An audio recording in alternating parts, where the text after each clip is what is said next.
So when shall we three meet again? In thunder, lightning, or in the rain?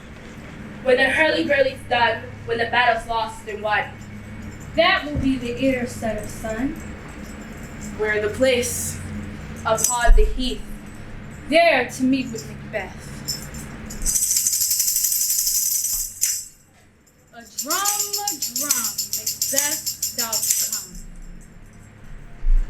We're sisters, hand in hand, hosters of the sea and land. Thus do go about, thrice to find and thrice to mine and thrice again to make up nine. Peace! The Charms wind up. All hail Macbeth, hail to thee, Thane of Glamis. All hail Macbeth! Hail to thee, Thane of Condor. All hail Macbeth, who shall be king hereafter. Hail! So all hail Macbeth.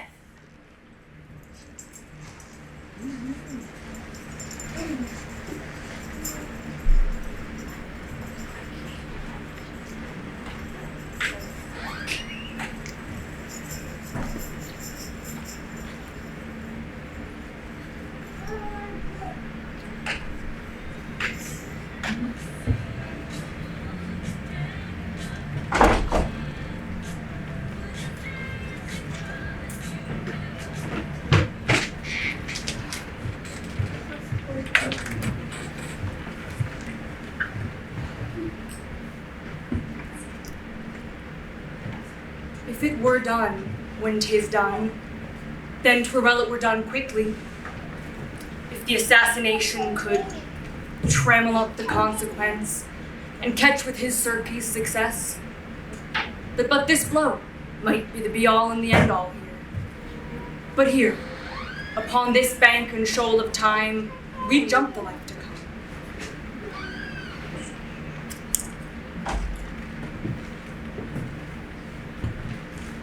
But in these cases, we still have judgment here. That we but teach bloody instructions, which, being taught, return to plague the inventors. This even-tempered justice commends the ingredients of our poisoned chalice to our own lips.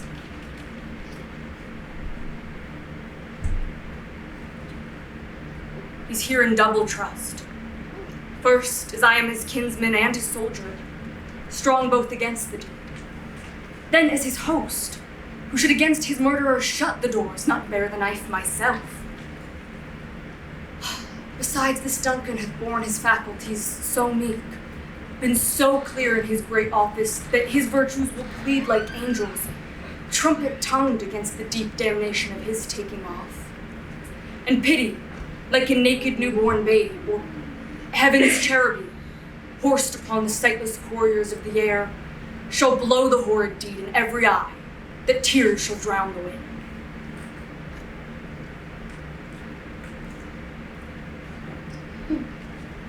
I have no spur to prick the sides of my intent, but only vaulting ambition, which o'erleaps itself and falls on the earth.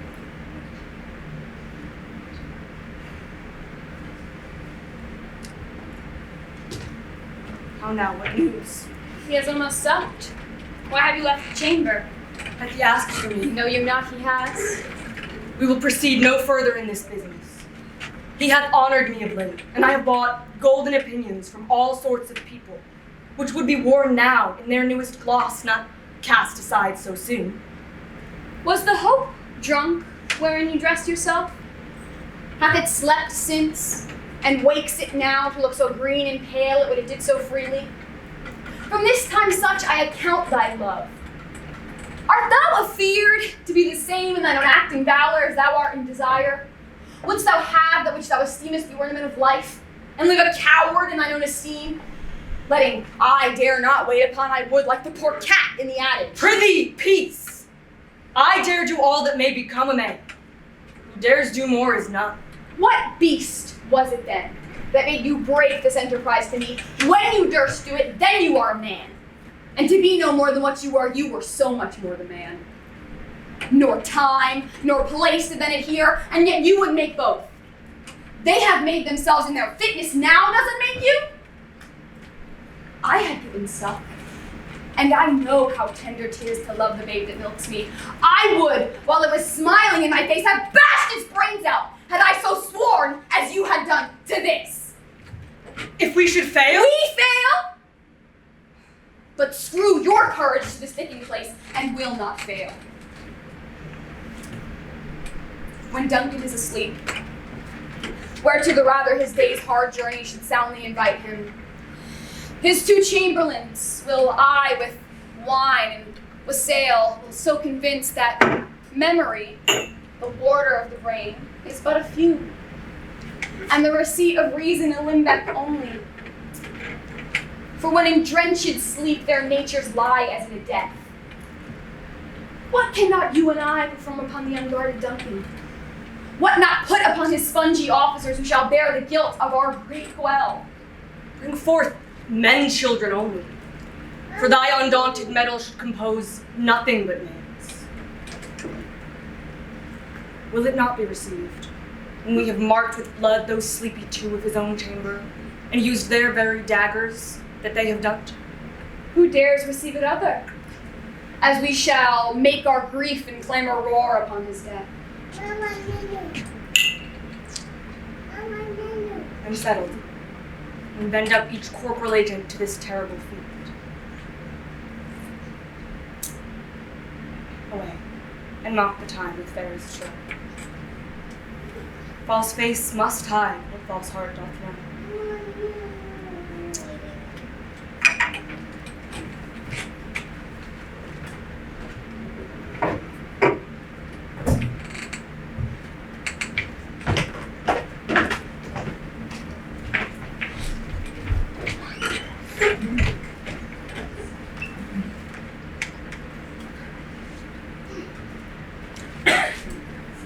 That which hath made them drunk hath made me bold.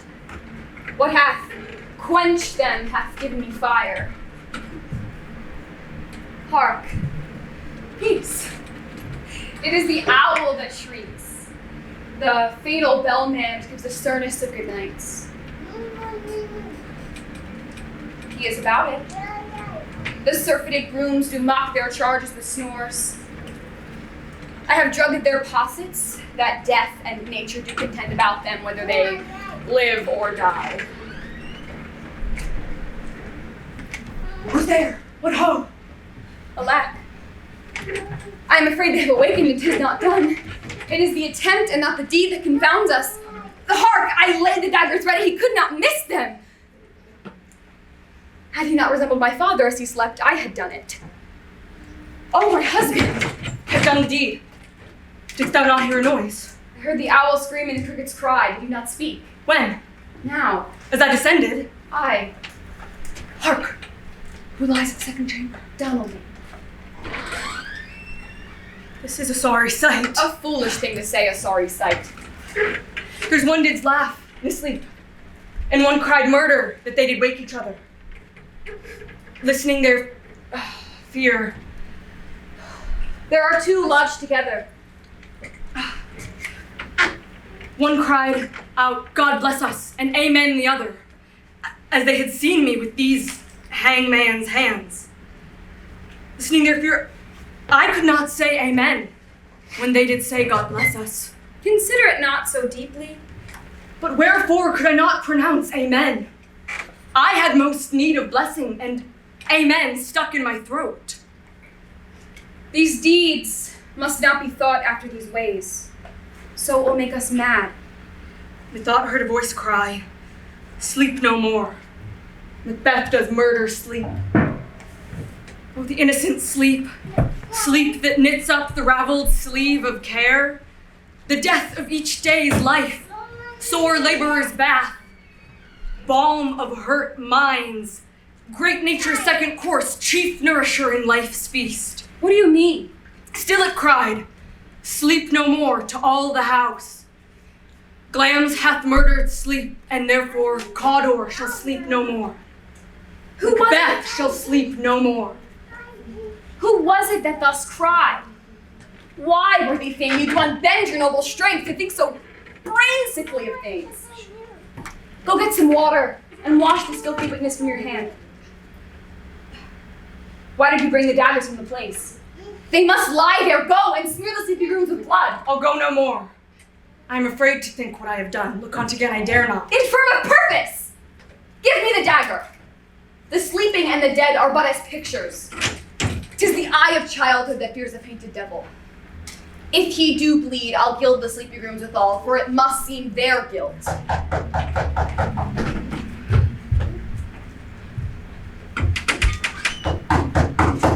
Whence is that knocking? How is it with me when every noise appalls me? What hands are here? Ah, they pluck out mine eyes. Will all great Neptune's seas wash this blood clean from my hand? No.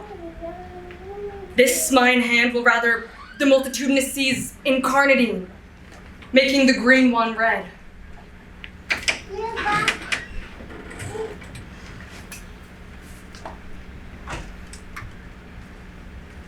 My hands are of your color, but I shame to wear a heart so white. I hear a knocking at the south entry. Retire we to our chambers, a little water clears us of this deed. How easy it is then. Your consistency hath left you unattended. Hark.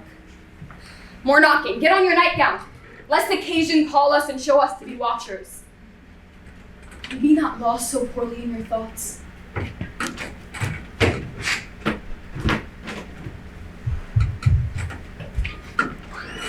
To know my deed, 'twere best not know myself. Awake, Duncan, with thy knocking. I would that you could.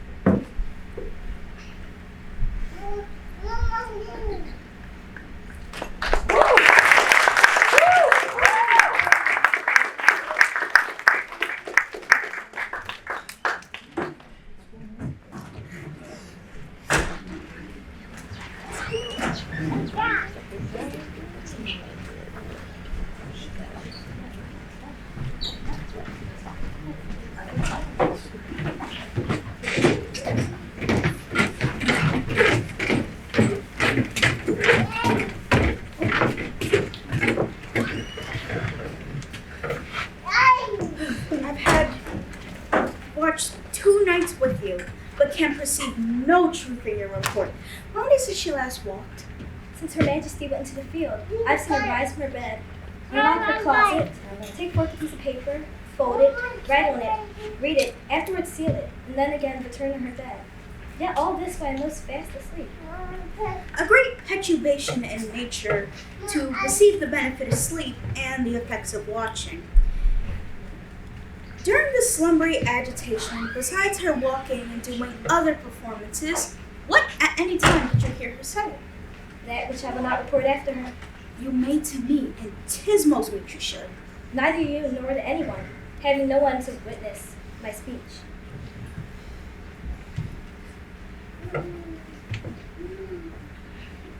Lo you, here she comes. This is her in her very guise. Observe her. Stand close. How came she by that way? Why stood by her? She is by her continually. 'Tis her command. You see, her eyes are open. Aye, but her sense is shut. What is it she does now? Look how she rubs her hands. It is a custom action that she seems to do, that she's washing her hands. I know her to do this quarter of a day. Yet here is a spot. Heart, she speaks. I will put down what she says to satisfy my remembrance the more strongly. Out, damn spot! Out, I say! 1, 2, when 'tis time to do it? Hell is murky. Fie, my lord, fie, a soldier interfered? What need we fear, who knows it, when none can call our power to account? Yet who would have thought the old man to have so much blood in him? Do you mark that? The Thane of Fife had a wife. Where is she now? What, will these hands ne'er be clean? Go to. You have learned something you should have not. She has spoken something she had not. I'm sure of it. Heaven knows that she is known. Here is the smell of blood still. Oh, all the perfumes in Arabia could not sweeten my little hand. Oh. What a sight there is. The heart is solely charged. There be no heart in my bosom for my whole body. Wash your hands. Put your nightgown on, look not so pale. I tell you yet again, Bangpo's buried. He cannot rise from his grave. Well. Good God, peace, sir. To bed. To bed. I hear knocking at the gate. Come, give me your hand. What's done cannot be undone. To bed, to bed. Will she now go to bed? Directly.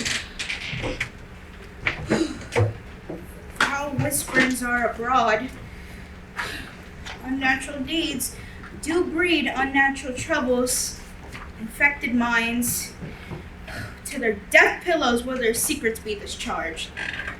More she needs to divine than the physician. God, protect us all. Look after her. Keep away from her all means of disturbance. And still look after her. So good night. My mind she has mated, and my sight she has amazed. I think, but I dare not to say. Good night, good doctor. Oh.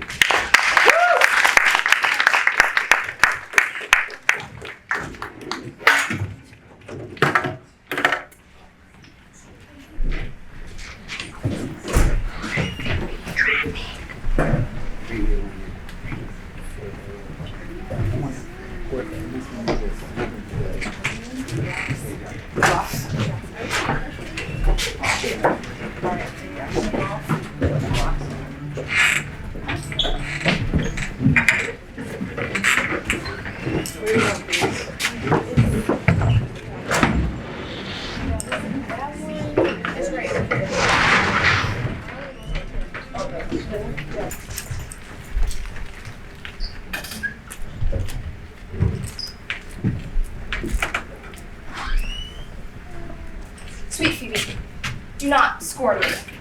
Do not, Phoebe. Say that you love me not, but say not so. In bitterness, the common executioner whose heart the accustomed sight of death makes hard falls not the axe upon the humble deck, but the first begs pardon. Will you sterner be than he that lives and dies by bloody drops? I would not be thy executioner. I fly thee, for I would not injure thee. Thou tell'st me there is murder in mine eyes. Oh, 'tis pretty sure and very probable that eyes that are the frailest and softest things who shut their coward gates on atomy should kill tyrants, butchers, murderers. Now, I do frown on thee with all my heart, and if mine eyes can move, now let them kill thee. Now, counterfeit to swoon, why now fall down? Oh, or if thou canst not. Oh, for shame, for shame. Lie not to say mine eyes are murderous. Oh dear Phoebe, if ever, as that ever may be near, you meet in some fresh cheek the power of fancy, then shall you know the wounds invisible that love's keen arrows make. Till that time, come not thou near me. And when the time comes, afflict to me with thy mocks. Pity me not, as till that time I shall not pity you. And why I pray you? Who might be your mother, that you insult, exalt, and all at once? Over the virtue what though you have no beauty, as by my faith I see no more in you than without cannon may go dark to bed. Must you be therefore proud and pitiless? Why? What means this? Why do you look on me? I see no more in you than in the ordinary of nature's cell work. As my little life, I think she tingled my eyes too. No face proud mistress, hope not after it. Test not your inky brows, your black silk hair, your buggle eyebrows, nor your cheek of cream that can attain my spirits to your worships. You foolish shepherd, wherefore Wherefore do you follow her like bumping stuff fluffing the wind and rain? You are 1,000 times a proper man than she be a woman. 'Tis such fools as you that make the world full of ill-flavored children. 'Tis not her glass, but you that flatters her. Out of you she sees herself more proper than any Carolinas can show her. But mistress, know yourself. Down on your knees and thank heaven's fasting for a good man's love. For I tell you friendly in your ear, sell when you can, you are not for all markets. Cry the man's mercy. Love him. Take his offer. Foul is most foul, being foul to be a scoffer. Take her to thee, shepherd. Fare you well? Sweet youth, I pray you chide a year together. I had rather hear you chide than this man will. He's fallen in love with your foulness, and she's fallen in love with my anger. If it be as fast as she answered thee with frowning looks, I'll sauce her with bitter words. Why do you look upon me? For no ill will I bear you. I pray you do not fall in love with me, for I am falser than vows made of wine. Besides, I like you not. If you will know my house, 'tis at the top of olives. Will you go, sister? Shepherd, ply her hard by. Come, shepherd, shepherdess, look on him better. Be not proud, though the world could see, none can be in sight as he. Come to our flock.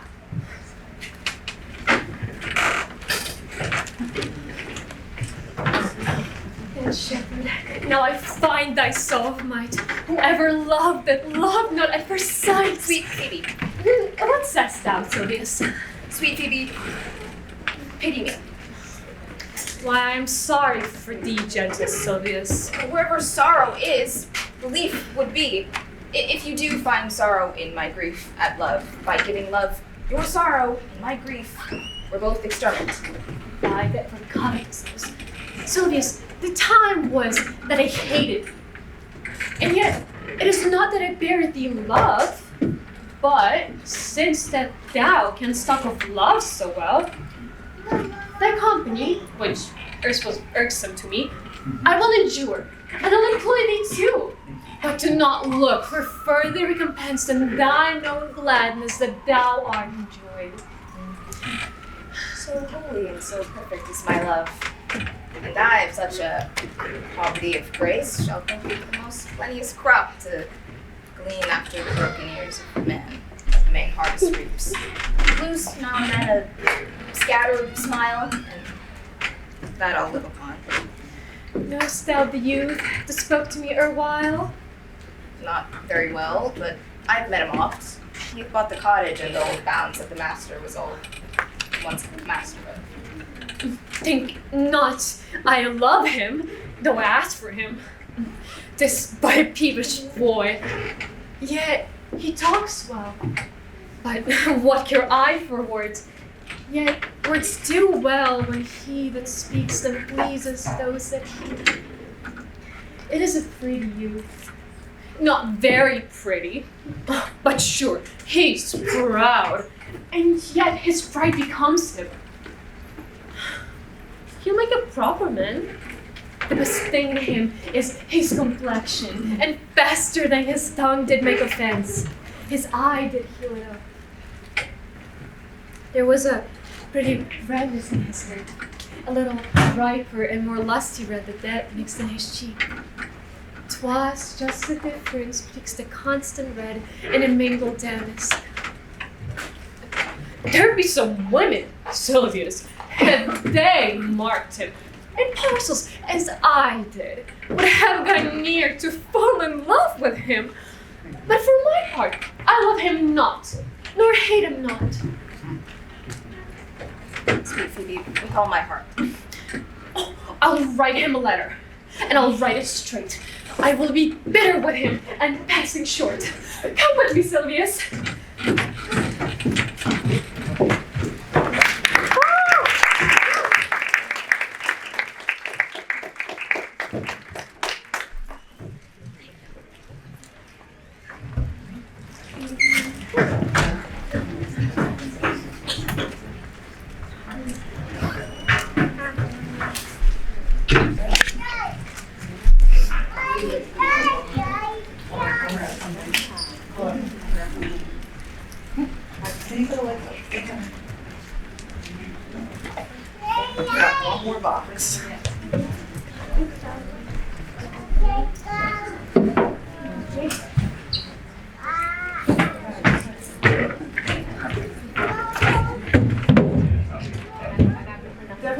applause for that, Williams.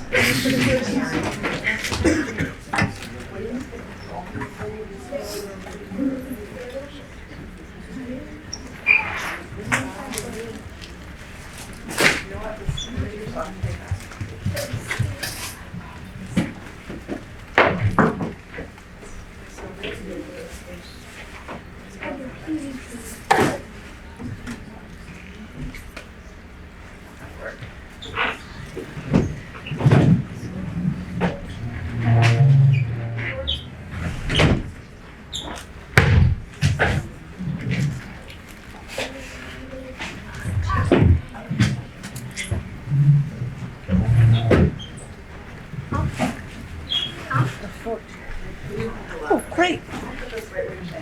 Where's Robbie?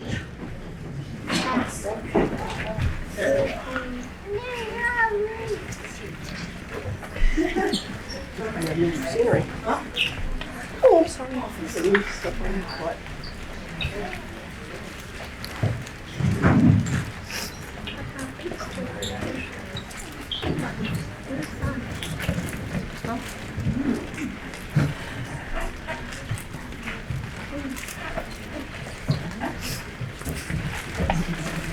Thank you.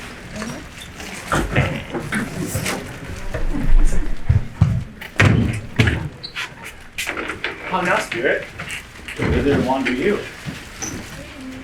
Over hill, over dale, thorough bush, thorough briar, over park, over tail, thorough flood, thorough fire. I wander everywhere, swifter than the moon's sphere, and I serve this very queen, and do her orbs upon the green. The cowslips tall, her pinsoners be, and those gold-coat spots you see, those be rubies, fairy favors. And those freckles live their savors. I must go find some dewdrops here, and hang a pearl in every cowslip's ear. Farewell, thou loud of spirits, I'll be gone. The queen and her elves come anon.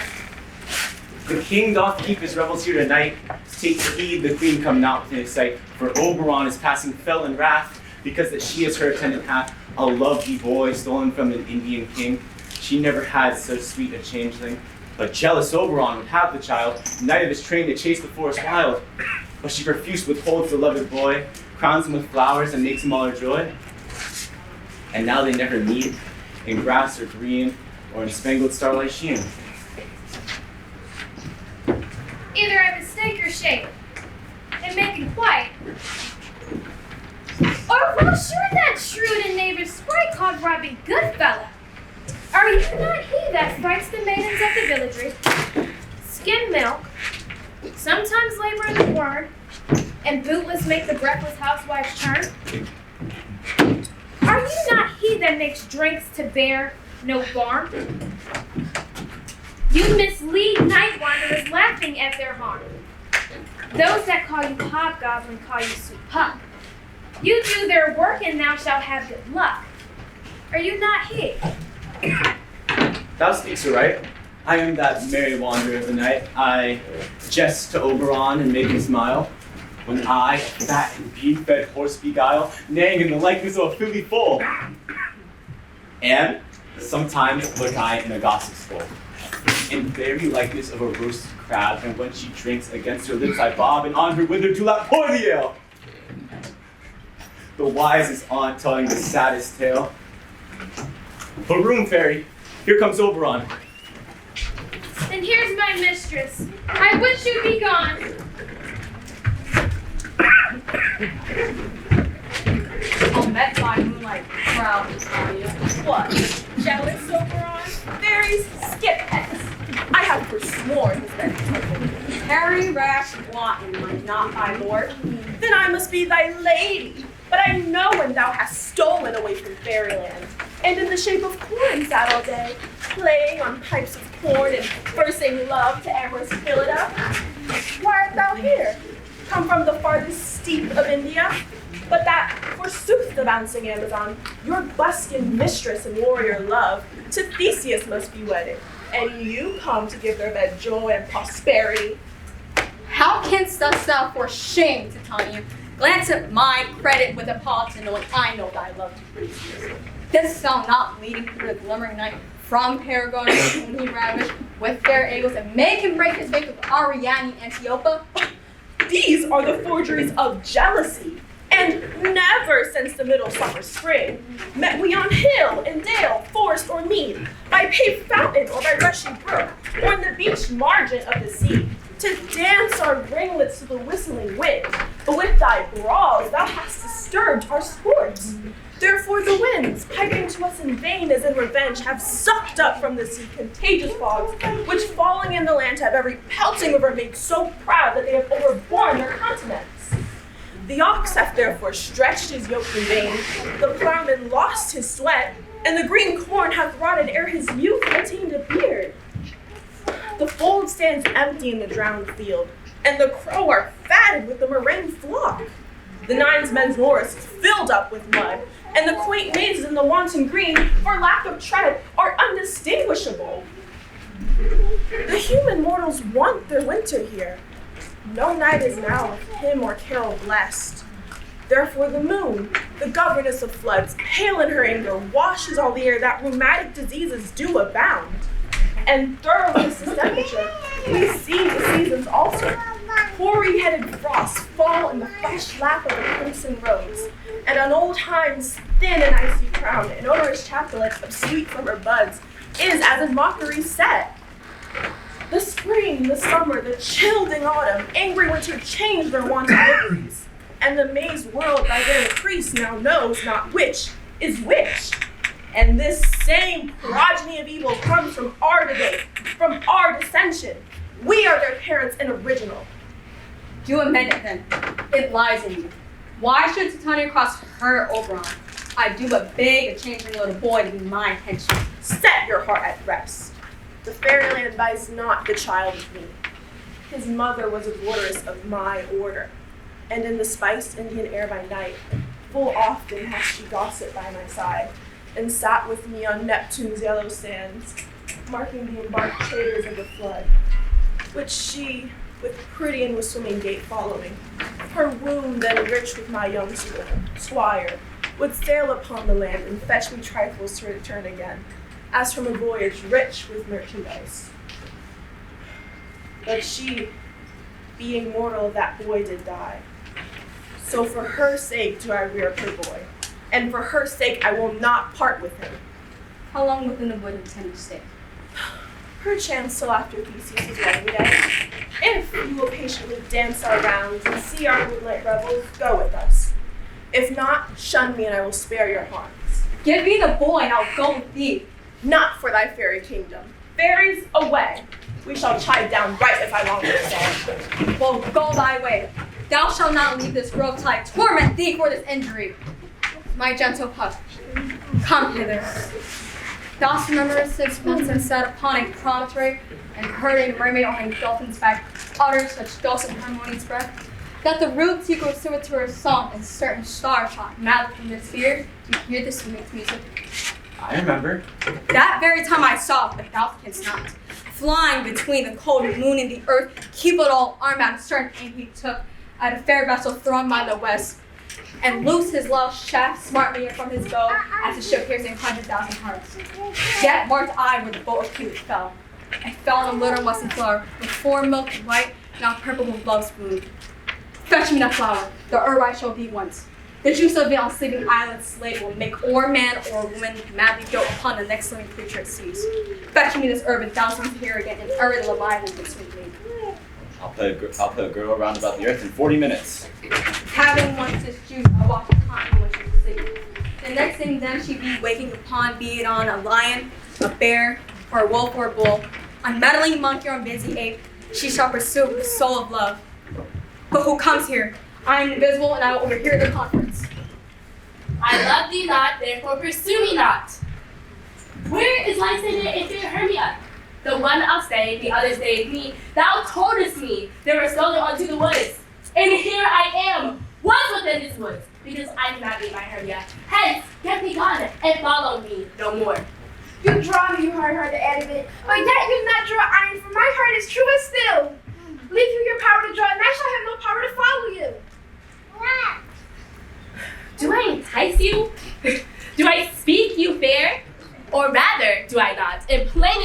tell you I do not nor cannot love you. And for that do I love you the more. I'm your Spaniard, and Demetrius, the more you spurn me, the more I am fond of you. Use me but as your Spaniard. Spurn me, strike me, neglect me, lose me. Give me no leave, unworthy as I am to follow you. What worse place can I beg your love than to be used as you use your dog? Do not tempt my hatred, for I'm sick when I look at thee. And I am sick when I look not on you. You do impeach your modesty too much. To leave the city and commit yourself into the hands of one that loved thee not. To trust the opportunity of night in the ill counsel of a desert place with the rich worth of your virginity. Your virtue is my privilege, for that it is not the night when I see your face, therefore I think it is not night.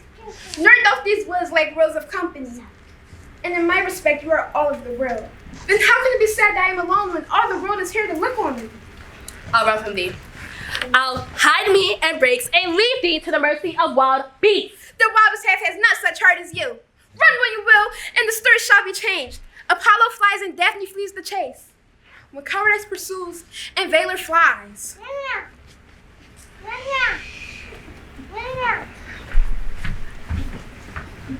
I will not say thy questions, let me go. Or if thou follow me, do not believe, but I will make thee mischief in the woods. I am tempted. In the town, the failures do me mischief. Fight, Demetrius! Your wrongs do set scandal in my sex. And we cannot fight for love as men they do, but we shall woo and we're not made to woo. I'll follow thee, and make heaven of hell to die in the hands that I love so well. Fare thee well, nymph. Ere he shall leave this grove, and thou shalt fly, and he shall seek thy love. Hast thou some flower there? Welcome, wonder. Aye, there it is. I pray thee give it to me. I know a bank where all time blows, where oxy lips and a nodding violet grows. White over canopy, luscious woodbine, with sweet musk roses and elegant time. There sits tiny in summer the night. Lulled in these flowers with dances and delight, and there the snake throws her enameled skin, weeds wide enough to wrap a fairy in. Takes thou some of this and seeks this grove, a sweet Athenian and ladies in love with the distasteful youth. Anoint his eyes when the next thing he espies be thy Athenian lady. Thou shalt know the man by the Athenian garment he hath on. Affect him with some care until he may prove more fond of the Athenian than conquered love. Fear not, my lord, your servant shall do so.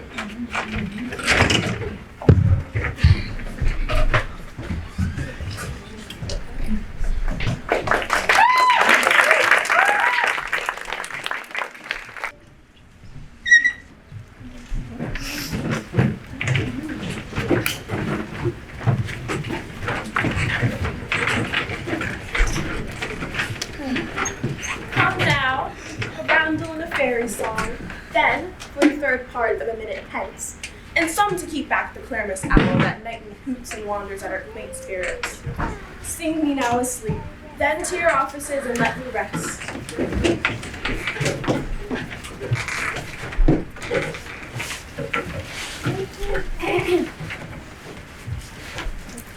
Weaving spiders come not near, hence, you long-legged spinners, hence. Beetles black approach not near, worm nor snail do no offense.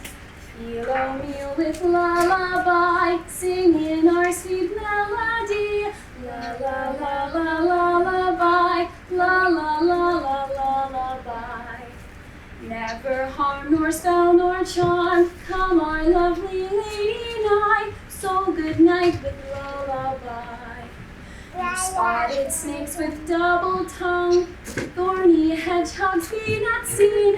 Nymphs and twine worms do no wrong, come not near our fairy queen. Philo meal with lullaby, singing our sweet melody. So good night with lullaby.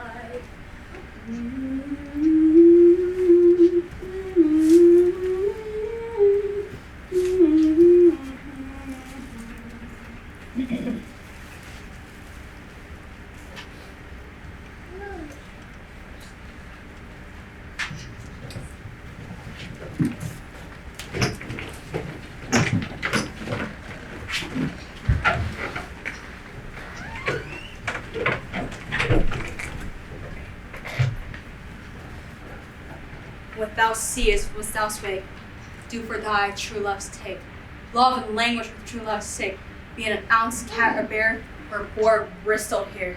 The next thing wakened must be thy dear. Wake when the next thing vile thing is near.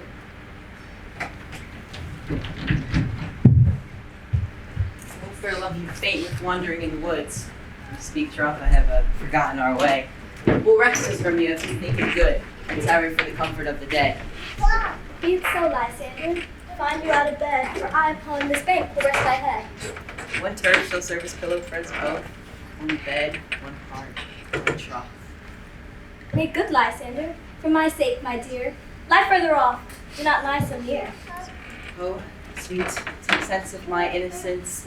Love takes the meaning in love's conference. I need that my heart unto yours is knit, and one heart we can make of it. Two bosoms intertwined by a single oath, two bosoms in a single troth. But lying so, Hermia, I do not lie. Lysander riddles very prettily. Now must be shrewd my manners and my pride, if Hermia meant to say Lysander lied. But gentle friend, for love and for courtesy, lie further off in human modesty. Such separation as may well be said between virtuous bachelor and a maid. So far be distant, and good night, sweet friend. Thy love your altar till I sleep my bed. Amen, amen to that sweet prayer. And end life when I end loyalty. Here will rest me, and rest all his sleep. And half that, the wish was I to trust.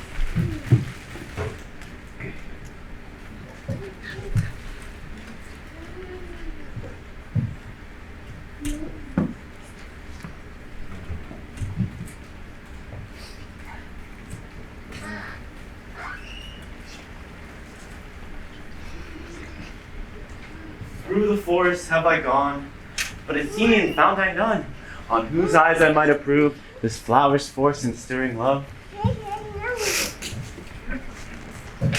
Hey, in silence, who is here? Weeds of Athens he doth wear. As he, my master said, despised the Athenian maid.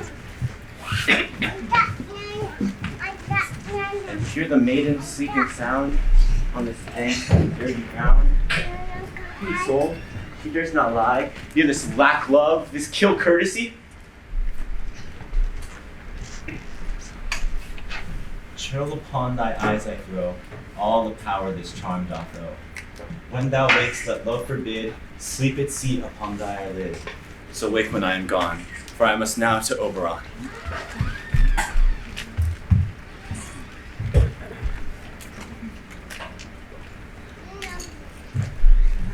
Stay, though thou kill me, sweet Demetrius. I charge these hence, and do not hunt me thus. Oh, wilt thou darkling leave me? Do not so. I will stay on thy peril, I alone will go. All my breath in this fine chase. The more my praise, the lesser is my grace. Happy is Hermia wheresoever she lies, for she has blessed and attractive eyes. How came her eyes so bright? And I was saw tears, if so, my eyes are oftener washed than hers. I just don't understand. I was as ugly as a bear. Therefore, no marvel though Demetrius, as a monster, fly my presence thus. But who's here? Lysander on the ground? Dead or alive? I see no blood, no wound. Lysander, if you are alive, good sir, awake. I walk through fire, I will for thy sweet sake. Transparent Helena, nature shows art that through thy bosom makes me see thy heart. Where is Demetrius? Oh, how fit a word. Is that vile name to perish upon my sword? Do not say so, Lysander, say not so. What though he love your Hermia, Lord, what though? And yet Hermia still loves you, so be content. Content with Hermia? No, I do repent the tedious minutes I with her spent. For it is Helena I love, not Hermia. For who will not change a raven for a dove? The will of man is by reason changed, and reason says you are the worthier maid, and leads me to your eyes where I overlook love stories written in love's richest book. Wherefore was I for this keen mockery born? Is it not enough? Is it not enough, good sir, that I am not, nor never can be good enough to deserve a sweet look out of Demetrius' eye. She sees not Hermia. Hermia, sleep thou there, and never mayest come thou Lysander near. For as is surfeit the sweetest things, the deepest loathsome to the stomach brings. And for all my power, see your love and might, to honor Helen, and to be her knight.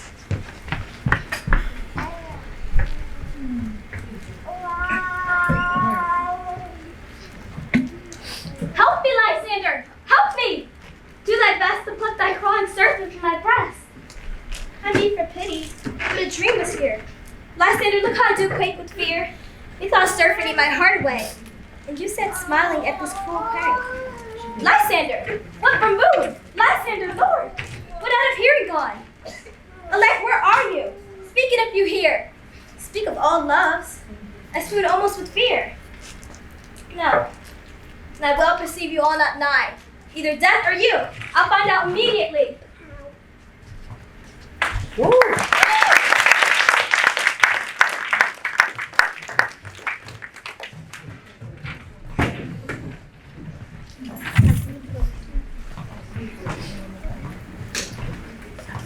I wonder if Titania be awakened. Then the next thing her eyes which she must dote upon and terminate. Here comes my messenger. How now, mad spirit? What night rolled about this haunted grove now? My mistress with a monster, he's in love. Near her close and consecrated bower, as she was in her dull and sleeping hour, a crew of hatches, rude mechanicals that worked for bread upon Athenian stalls, were met together to rehearse a play, intent for great Theseus' nuptial day. The shallowest thick skin of that barren sort, whom Pyramus presented in their sport, forsook his scene and entered a break, when I did him a disadvantage take, and as his knoll I fixed on his head. Anon, his Thisbe must be answered. At our stand here, a whir and a whir one falls. He murder cries, and help from Athens calls. Their sense thus weak lost, to their fears thus strong, made senseless things begin to do them wrong. For bears and thorns at their apparel snatch, some sleeves, some hats from yielders all things catch.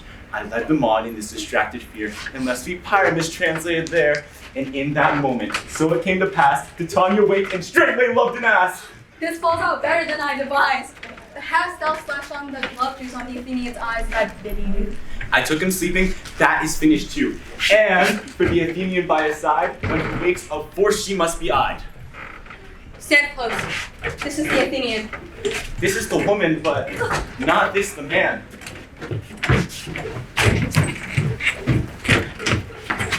Oh, why rebuke you him that love you so? Lay breast so bitter or your bitter foe. Now what child, but I should use thee worse. For thy fear has given me a cause to curse. As thou hast slain Lysander in his sleep, being o'er shoes and blood, plunge in the deep, and kill me too. The sun was not so true unto the day as he to me. If he is stolen away from sleep and Hermia, I'll believe as soon as the moon may through the center creep, and so displease her brothers with moontides and antipodes. It cannot be that thou hast murdered him. So should the murderer look so dead, so grim. So should the murder look, and so should I, pierced through the heart by your stern cruelty. Yet you, the murderer, look as bright, as clear as yonder Venus in her glimmering sphere. What is this to my Lysander? Where is he? A good Demetrius, wilt thou give him me? I'd rather give his carcass to my house. Out, dog! Out, cur! Thou hast driven me past the bounds and made his patience. Hast thou slain him then? Henceforth be never numbered among men. But once tell true for my sake. Durst thou have looked upon him being awake, and hast thou killed him sleeping? Oh, brave touch! Cannot a worm and adder do too much? An adder did it, for a doubler tongue than thine. Thou serpent never adder strung. You spend your passion on a mispriced mood. I am not guilty of Lysander's blood, nor is he dead for aught that I can tell.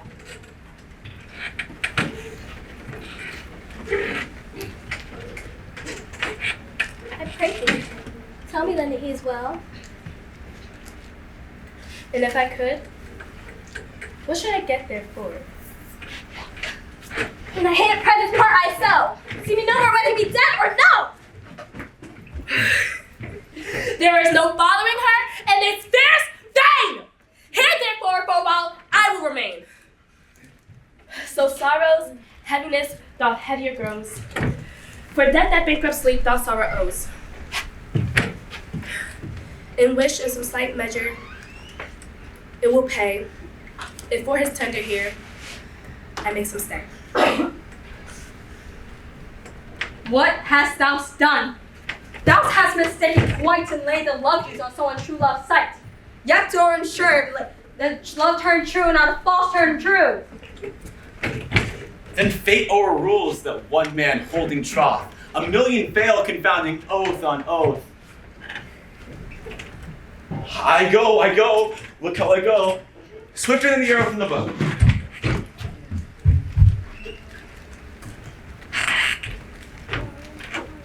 Flower of this purple dye, hit by Cupid's archery, sink to the apple of his eye, when the next glimmerous light that she espied, let her shine as bright as Venus in the sky. And the next thing he's wakest must be the next thing he sees.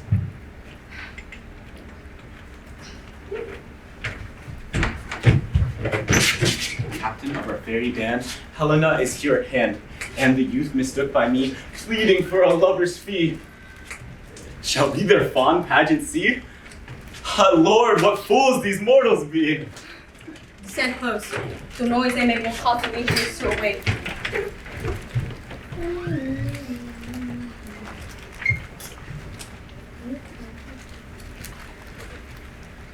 How could you think I should woo and scorn?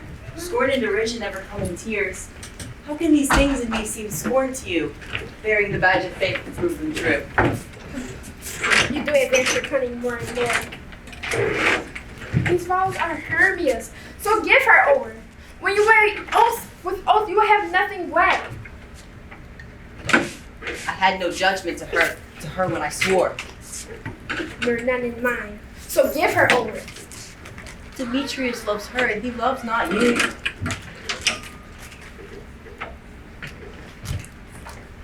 Oh, Helena, goddess, nymph, perfect divine, to what my love shall I compare thine eye? Crystal is muddy. Oh, how ripe and show thy lips, those kissing cherries come to grow. Let me kiss this princess, this seal of bliss. Oh, spite! Oh, hell! I see, you all are bent to set against me for your merriment. If you were civil and knew courtesy, you would not do me thus much injury. You not hate me as I know you do, but you must join in souls to mock me too. If you were men, as men you are in show, you would not do a gentle lady such. None of noble sort would so offend a virgin, and extort a purest soul's patience just to make you sport. Demetrius, you are unkind.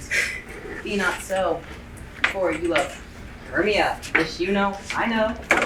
So, with all goodwill and with all my heart, for Hermia's love, I yield to you up my part, and for that of Helena's love, I do requite. For whom I do love and will do until my death.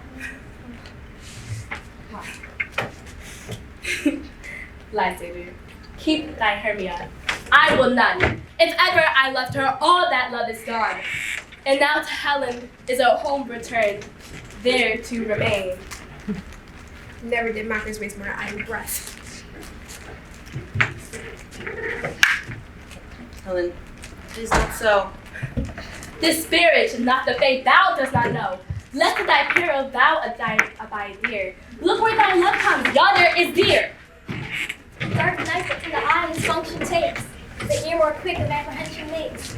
Thou art not by mine eye, Lysander found. My ear, I thank thee, brought me to thy sound. Where should thou stay when your love doth press to go? With love to press Lysander from my side. Lysander's love that does not let me bide?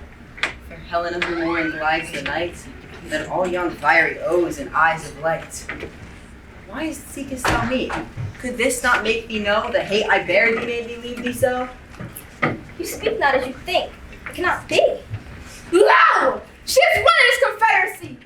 Now I do perceive that they have conjoined all three to fashion a false spur in spite of me. Injurious Hermia, you most ungrateful maid.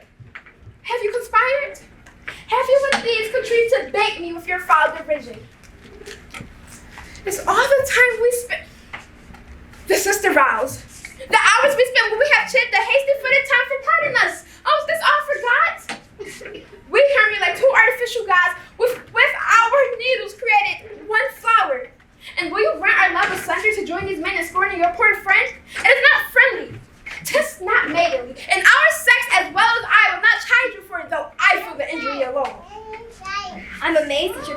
words.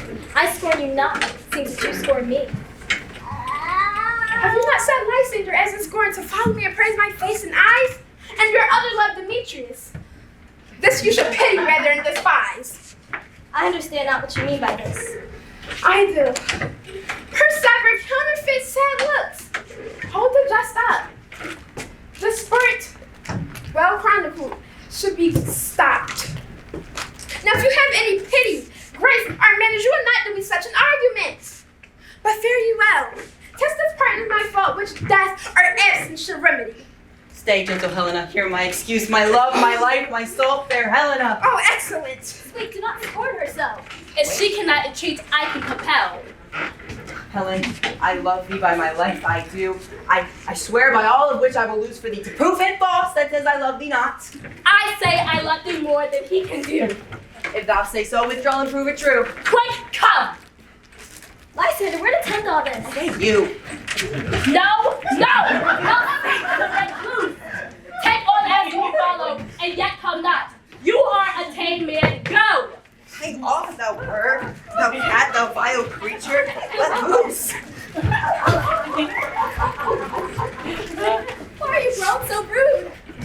What changes his sweet love? Thy love? Out, tawny tartar. Out, loathed medicine. Oh, vile potion heads. Do you not jest? Yes, so do you. Demetrius, I will keep my word with thee. I would I had your bond, but I perceive a weak bond holds you. I'll not trust your word. What, that I should hurt her? Strike her, kill her dead? Although I hate her, I will not hurt her so. What can you do me greater harm than hate? Hate me, wherefore on me? Am I not Hermia? Are you not Lysander? I'm as fair now as I was ere while. Since night you loved me, and since night you left me. Why then you left me? Oh, God forbid in earnest I say. I, by my life, and never did desire to see thee more. Be certain, 'tis true, 'tis no jest, that I do hate thee and love Helena. You canker blossom! You juggler! You thief of love! Will come by night and stole my love's heart from him! Finite faith, have you no modesty? No maiden shame, no touch of bashfulness? What? Will you turn impatient answers from my gentle tongue? Fie, you counterfeit! You puppet, you! Puppet! Why so? I that way goes the game, and you have perceived that you have urged your height, and with your personage, your tall personage. Speak, how low am I? I'm not yet so low that my nails reach the thine eye! I pray you go, you like me, gentlemen! Please, let her not hurt me! I have no courage! I have no gift in shortness at all! I am a right maid of my cowardice! Let her not strike you mid-face, since she is something lower than myself that I may match her! Lower, hark again! Good, Hermia, do not speak so bitter! I evermore did love you, did ever keep your counsel, never wronged you. Say that. And love to Demetrius, I told him of your stealth into the woods. He followed you, and for love I followed him. But he half threatened me, to spurn me, strike me, nay, kill me too. And now, so I will go quiet back to Athens and bear my folly fray. I'll follow you no further, and you can see how simple and fond I am. Little? Again? Nothing but low and lip. Why do you suffer me to plot me thus? Let me come back! Get gone, you dwarf! You minimus hindering not grasp me? You being too acorn? You are too officious in her behalf that scorns your services. Now she holds me not. Follow if thou darest, to try who is right of thine or mine, as right as Helena. Follow, nay, I'll go with thee. Take my jaw!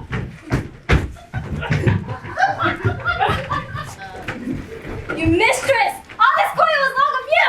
Nay, go not back! I will no longer trust you, no longer stand your curse of company. Your hands may be faster to fight, but my legs are longer to run away. I'm amazed and not know what to say. This is thy negligence.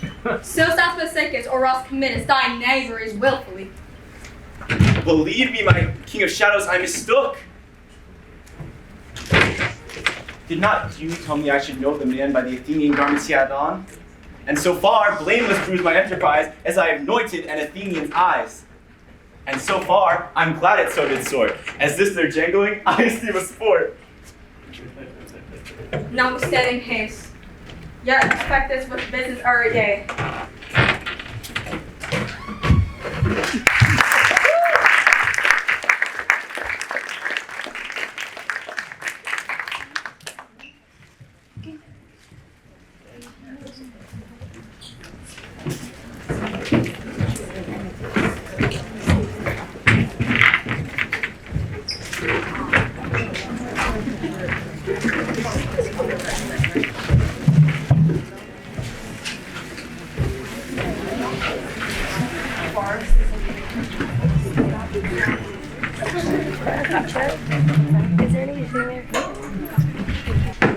Let the garden door be shut and leave me to my hearing. Give me your hand, sir. Scenario is your son's name. My servant, sir. 'Twas never my word since lowly feigning was called compliment. Your servant to quote Orsino youth. And he is yours, and his must needs be yours. Your servant's servant is your servant, madam. For him I think not only.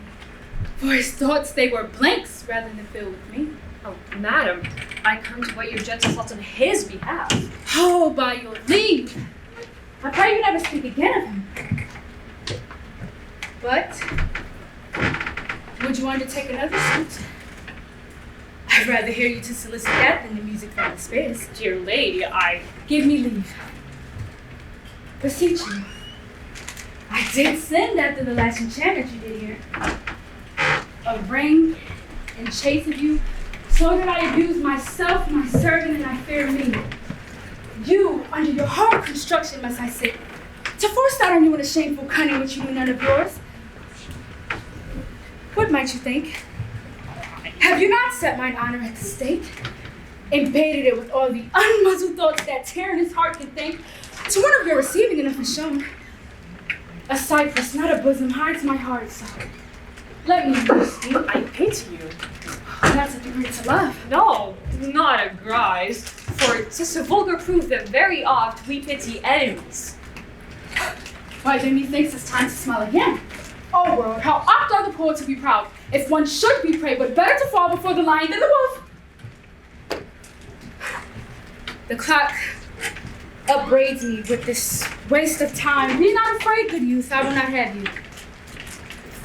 Yet, when wit and youth is come to harvest, your wife is like to reap a proper man. There lies the way. Due west. Then westward ho, grace and good disposition attain your ladyship. You'll nothing, madam, to my lord by me.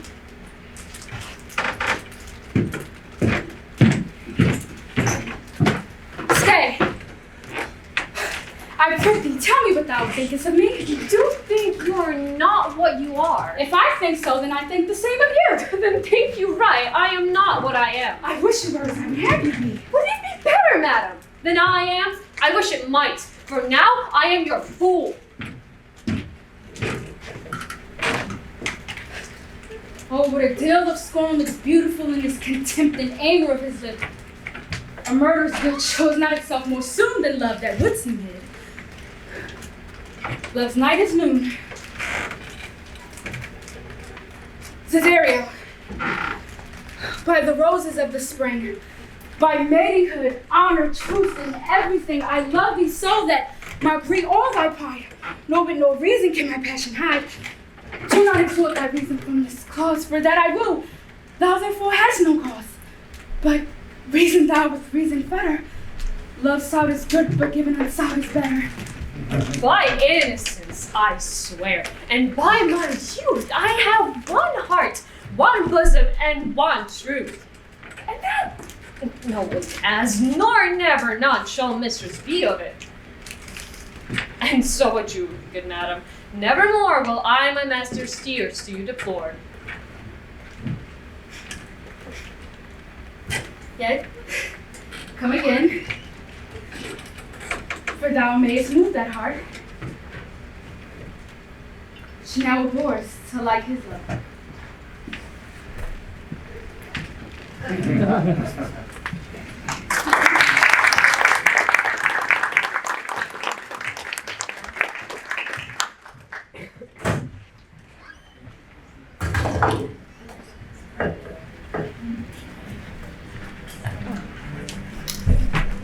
was in love, and he, who she had loved, did prove mad, and forsake her. She had a song of willow, an old thing it was, but it expressed her fortune. She died singing it. That song tonight will not go from my mind. I have so much to do, and I have so much to do but to go and hang my head all at one side like the poor Barbary. Prithee, dispatch. Shall I go fetch your nightgown? No, unpin me here. This Ludovico is a proper man. A very handsome man. He speaks well. I know a woman in Venice who would walk barefoot to Palestine for a touch of his nether lip. The poor soul sat sighing by a sycamore tree. Sing all the green willow. Her hand on her bosom, her head on her knee. Sing willow, willow, willow. The fresh streams ran by her and murmured her love. Sing willow, willow, willow. Her salt tears fell from her and salt on the stone. Sing willow, willow, willow. Lay by these willow, willow. Prithee, prithee, he'll come anon. Sing all the green must be my garden. Let nobody blame him, for his scorn I approve. Nay, that's not next. Hark! Who is it that knocks? It's the wind. I call my love false love, but what say he then? If I couch with more women, you'll lay with more men. So get thee gone. Good night. Mine eyes do itch, doth that bode weeping? 'Tis neither here nor there. I heard it said so. Oh, these men, these men. Doth thou in conscience think? Tell me, Amelia, that there be some such women that abuse their husband in such gross kind? There be some such, no question. Wouldst thou do such a deed for all the world? Why? Would not you? No, by this heavenly light. Nor I neither. By this heavenly light. I might do it as well in the dark. Would thou do such a deed for all the world? The world's a huge thing. It is a great price for a small vice. In troth, I think thou would not. In troth, I think I should, and undo it when I had done. Mary, I would not do such a thing for a joint ring, not for gowns, or petticoats, or caps, or any petty exhibition. But for the whole world? I should venture purgatory for it. Beshrew me if I would do such a wrong for all the world. Why, the wrong is but a wrong in the world, and you very well may make it right. I do not think there's any such woman. Yes, a dozen. But I do think it is their husbands' faults if wives do fall.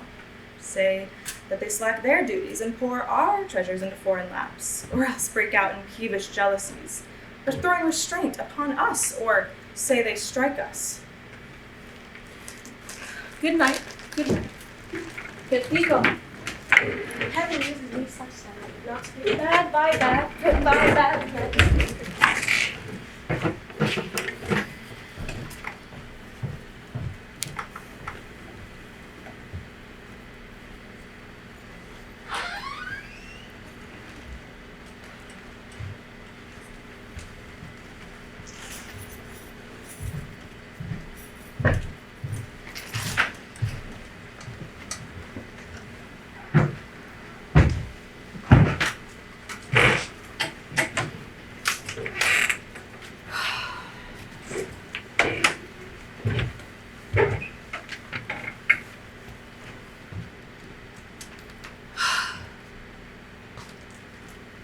It is the cause. It is the cause. My soul, let me not name it to you, you chaste stars. It is the cause. Yet I'll not shed her blood, nor scar the skin of hers smooth as monumental alabaster. Yet she must die, else she will betray more men. Put out the light, and then put out the light. If I couldn't see, though flaming master's instrument, I can again thy former light restore. Should I repent me? But once put out the light, though cunning patterns of excelling nature, I know not where is that Promethean heat that can light river. When I pluck thy rose, I cannot give a vital growth again. It must need wither. Oh, I smell thee on the tree. Oh, bodily breath, that dust almost persuades justice to break her sword. One more. One more. Be art when thou art dead. I'll kill thee and I'll love thee after. One more and that's the last. So sweet was never so fatal, I must weep. But their cruel tears, this sorrow strikes heavily, where doth love. And she wakes. Who's there? Othello? Aye, Desdemona. Will you come to bed, my lord? Have you prayed tonight, Desdemona? Aye, my lord. If you bethink yourself of any crime, unreconciled as yet to heaven and grace, solicit for it straight. Alack, my lord, what do you mean by that? Well, do it, and be brief. I'll walk by. I'll not kill thy unprepared spirit. No, heaven forfend, I'll not kill thy soul. Talk you of killing? Aye, I do. Then heaven have mercy on me. Amen with all my heart. I hope you will not kill me. Ha! And yet I fear you, for you're fatal than when your eyes roll. Since guiltiness I know not, but yet I feel fear. Think of thy sin, There loves I bear to you. and for that thou diest. That death's unnatural that kills for loving. Alas, why gnaw you so your nether lip? Some bloody passion shakes your very frame. These are portraits, but yet I hope they do not point to me. Peace and be still. I will. So what's the matter? The handkerchief which I gave thee, thou gavest to Cassio. No, by my life and soul. Send for the man and ask him. Sweet soul, take heed to perjury. Thou art on thy deathbed. Aye, but not yet to die. Presently, therefore confess thee freely of thy sins. For to deny each article with oath cannot remove nor choke the strong conception I grow withal. Thou art to die. Then heaven have mercy on me. I say, amen. And you have mercy too. I never did offend you in my life. Never loved Cassio except for such general warranty of heaven that I might love. But I never loved him, never given him token. By heaven, I saw my handkerchief in his hand. Oh, perjured woman, thou dost on my heart. It makes me do what I intend to do. A murder, which I thought a sacrifice. I saw the handkerchief. He found it then. I never gave it to him. Send for him hither, let him confess. He had confessed. What, my lord? He had used thee. How? Unlawfully? Aye. He will not say so. No, his mouth is stuck. Honest Iago's taking orders for it. My fear interprets. What? Is he dead? And all his years been lives. My great revenge has stomach for them all. He betrayed and I undone. Ouch! Strumpets! Weak so for him to my face! Banish me, my lord, but kill me not! Down, Strumpet! Kill me tomorrow, let me live tonight! Nay, if you strive! For half an hour! In dawn there is no pause. While I say one prayer. It's too late. My lord! What's this noise? Not dead? Not dead quite yet? Then I'm cruel yet unmerciful? I'll not have thee linger in thy pain. My lord! My lord! Who's there? Oh, good, my lord. I received a word from you. Yes, 'tis Amelia. By and by, she's dead. 'Tis like she comes to speak of Cassio's death. The noise was high. Ha! No more moving. Still as the grave. Word's good. Shall she come in? I think she stirs again.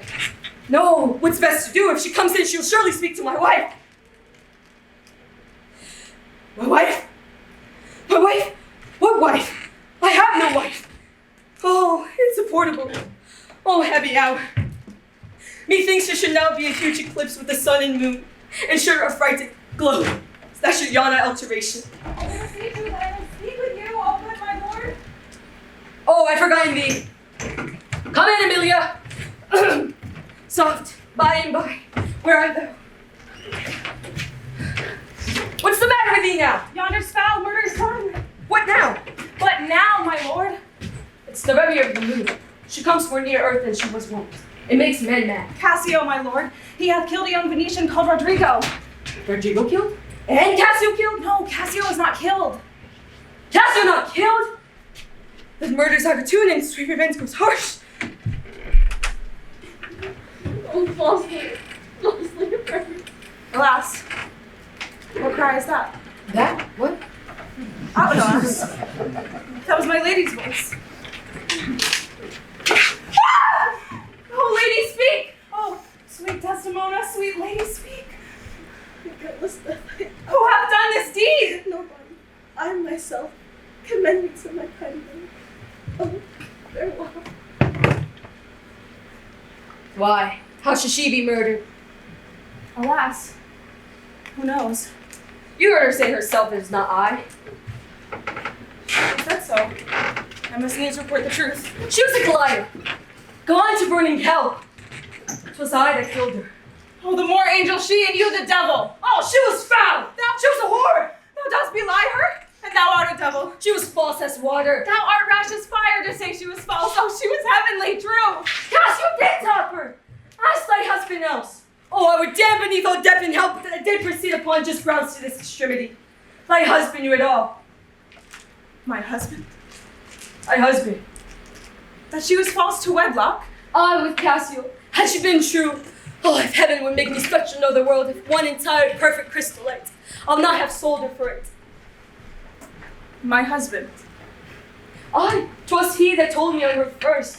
An honest man he is and hates the slime that stink on filthy deeds. My husband? Thee, woman. What needs this iterance, woman? If he say so, may his pernicious soul rot half a grain a day. He lies to the heart. She was too fond of her most filthy bargain. Ha! Do thy worst! This deed of thine is no more worthy of heaven than thou wast worthy her. Peace, you were best. Murder! Murder! Help! What is the matter? How now, General? No, Iago, you've done What well. is the matter? I told him what I thought, and told no more than what he found himself was apt and true. Did you ever tell him she was false? I did. You told a lie. An odious, damned lie upon my soul. A lie! A wicked lie! She false with Cassio? Did you say with Cassio? With Cassio, mistress. Go to, charm your tongue. I will not charm my tongue. I am bound to speak. My mistress here lies murdered in her bed. Oh, heavens forfend! And your reports will set the murder on. Nay, stare not. It's true indeed, masters. 'Tis the strange truth? Oh, monstrous act! Villainy! Villainy! I think I smelt. Oh, villainy. I thought so then. I should kill myself for grief. Oh, villainy. What are you, mad? I charge you, get you home. Good gentleman, give me leave to speak. 'Tis proper I obey him, but not now. Iago, I will never go home. Oh. Ho! Nay, lay thee down and roar, for thou hast killed the most sweetest innocent that e'er did lift up eye. Oh, she was foul! 'Tis pitiful, but yet Iago knows that she with Cassio had the act of shame 1,000 times committed. Cassio confessed it, and she did gratify his amorous works with a pledge of love which I first gave her. He had in his hand a handkerchief, an empty token my father gave my mother. Heaven, oh heavenly powers. Zounds, hold your peace. Twill out, I peace. All cry shame against me, and yet I'll speak. Be wise and get you home. I will not. You find your sword upon a woman? Oh, thou art dull. That handkerchief thou speakst of, I found it and did give to my husband. He begged me to steal it. Villainous whore! She gave it Cassio. No, alas, I found it and did give to my husband. Filth! Thou liest! By heaven!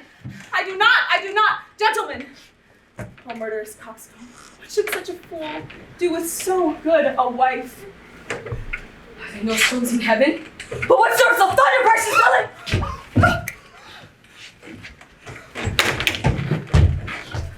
Sure he has fault. His wife is killed. Lay me by my mistress's. He's gone, but his wife's killed. 'Tis a notorious villain. Take you this weapon, which I have recovered from the moor. Come, guard this door, let him not pass. But kill him rather. I'll after that same villain, for 'tis a damned slave. I'm not violent neither. That any puny webster gets my sword. But why should honor outlive honesty? Let it all go.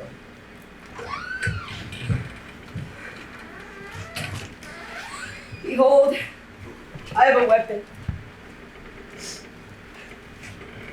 who can control his fate. 'Tis not so now. Be not afraid, though you do see me weapon. Here's my journey's end. To mark my utmost sail, we go back to dismay. 'Tis lost fear. Man rushed against Othello's breast and he retires. Where shall Othello go? Now, how does look now?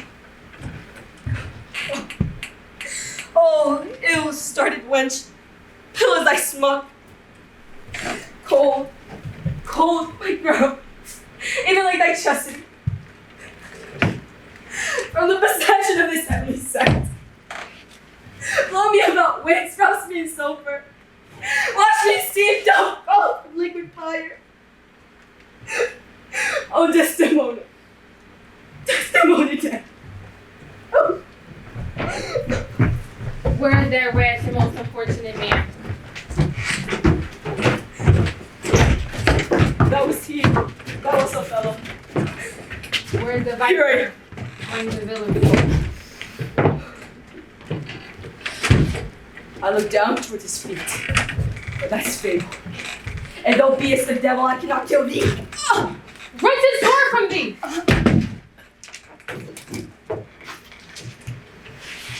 I bleed, sir, but not killed.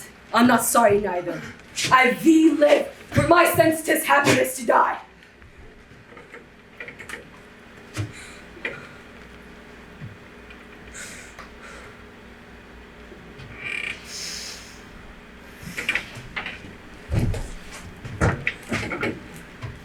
Dear General, I never gave you cause. I do believe it. I pray and ask you. Demand that demi devil why he thus ensnare my soul! Demand me nothing! What you know, you know. From this time forth, I shall never speak word. What, not to pray? Well, thou dost best.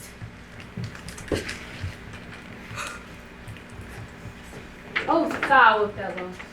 Thou was once so good, fallen in the practice of a cursed slave. What shall be said to thee? Why anything? An honorable murder, if you will.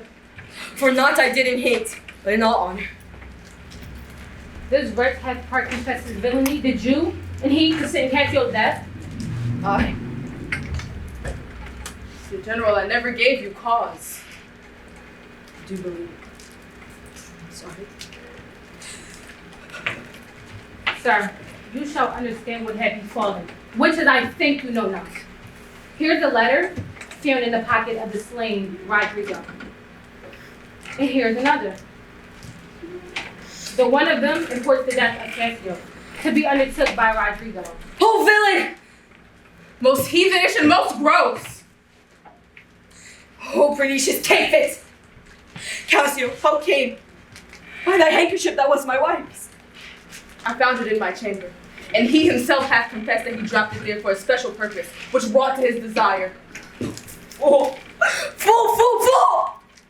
There was besides in Rodrigo's letter how he upbraids Iago, that he made him brave me upon the watch whereon it came that I was cast. After long seeming dead, Iago heard him. Iago set him on. Now, here's another discontented paper found in the pocket too, in which it seems Cassio meant to have sent this dame villain, but that be like Iago in the interim room came in to satisfy that.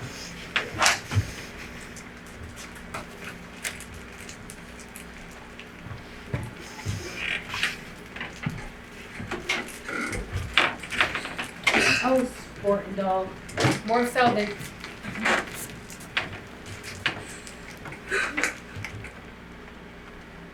Soft you. Order two before you go. I've done the state some service and they know it. No more of that. I pray you in your letters, when you shall speak of these unlucky deeds, related me such. Nothing extreme, nor set down in aught in matters. But then must you speak of one that loved, not wisely, but too well. Oh!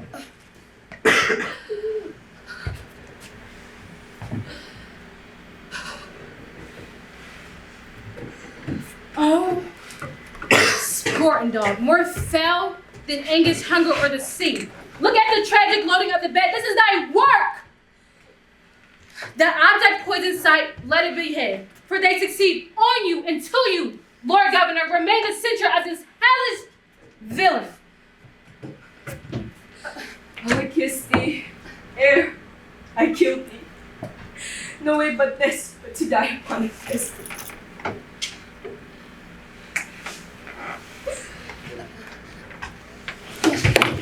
This I did fear, but thought he had no weapon, for he was great of heart.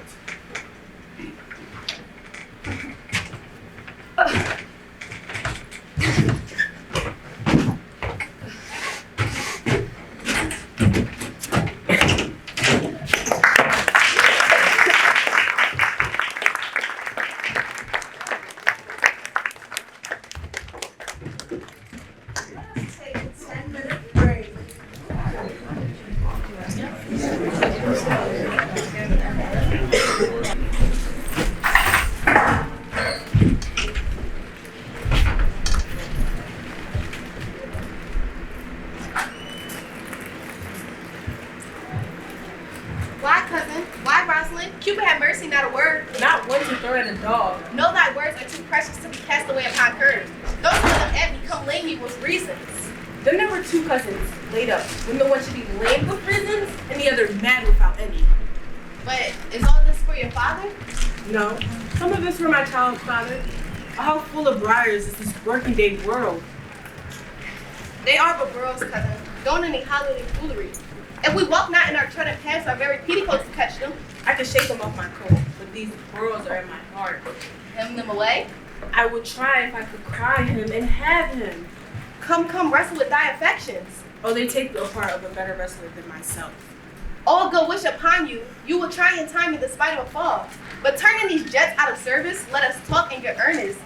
Is it possible on such a sudden you should fall so strong in a liking with old Sir Roland's youngest son? The Duke, my father, loved his father dearly.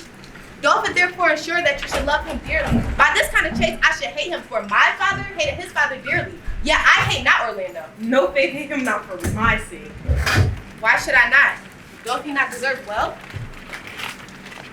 Let me love him for that. And do you love him because I do? Look, here comes the Duke. With his eyes full of anger. Mistress, dispense with your safest haste and get you from our court. Me, uncle? You, cousin, within these 10 days that thou beest found, so near our public court as 20 miles thou diest for it. I do beseech your grace. Let me the knowledge of my fault. Bear with me. If with myself I hold intelligence or have acquaintance with my own desires, if I do not dream or be not frantic as I do trust I am not, then dear uncle, never so much as a thought unborn that I offend your highness. Such do all traitors. If their purgation did consist in words, they are as innocent as grace itself. Let it suffice thee that I trust thee not. Yet your mistrust cannot make me a traitor. Tell me whereon the likelihood depends. Thou art thy father's daughter. There's enough. So was I when your highness took his dukedom? So was I when your highness banished him? Treason is not inheriting, my lord. And if we divide it from our friends, what's that to me? My father was no traitor. Then good my liege, mistake me not so much as to think my property is treacherous. Dear sovereign, hear me speak. Aye, Celia, we stayed her for your sake. Else had she with her father ranged along. I did not entreat to have her stay. It was your pleasure and your own remorse. I was too young that time to value her, but now I know her. If she be a traitor, why so am I? She is too subtle for thee. In her smoothness, her very silence and her patience speak to the people and they pity her. Thou art a fool. She robs thee of thy name, and thou wilt show more bright and seem more virtuous when she is gone. Firm and irrevocable is my doom which I forced upon her. She is banished. Pronounce that sentence then on me, my liege. I can't live out of her company. You are a fool. You, niece, provide yourself. If you outstay the hour, upon the greatness of my word, you die.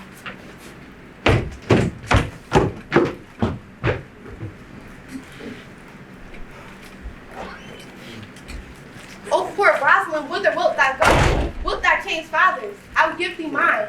I charge thee not so more grief than I am. I have more cause. Thou have not, cousin. Prithee be cheerful. Knows not the Duke has banished me, his daughter. Thought he had not. No, have not, Rosalind, less than the love, which teaseth thee that thou and I am one.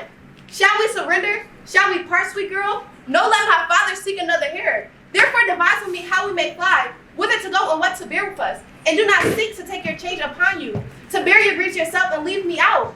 And by this heavens, now in our sorrow's pile, say what thou canst, I'll go along with thee. Whither shall we go? To seek my uncle in the forest of Arden? Alas, what danger will that be to us? Maids as we are, to travel forth so far, beauty-provoking thieves sooner than gold. I'll put myself in poor, mean attire, with a kind of smirch my face, the like do you. So shall we pass along and never stare assailants? But we're not better because I am more than common tall, that I did all see points like a man. A gilligan curtal upon my axe, a boar spear in my hand and in my heart, lie there with hidden women fear. We'll have swishing and martial outside as many managed cowards have, that outlook it with their semblance. What should I call thee when thou art a man? I have no worse a name than Jones' own page. Look, from now on you'll call me Ganymede. What will you be called? Something that still has reference to my state. No longer Celia, but Elena. Okay, but cousin, what if we are strayed to steal the clownish fool out of your father's court? Would he not be a comfort to our travel? He'll go around the wild world with me. Leave me alone to woo him. Let's away.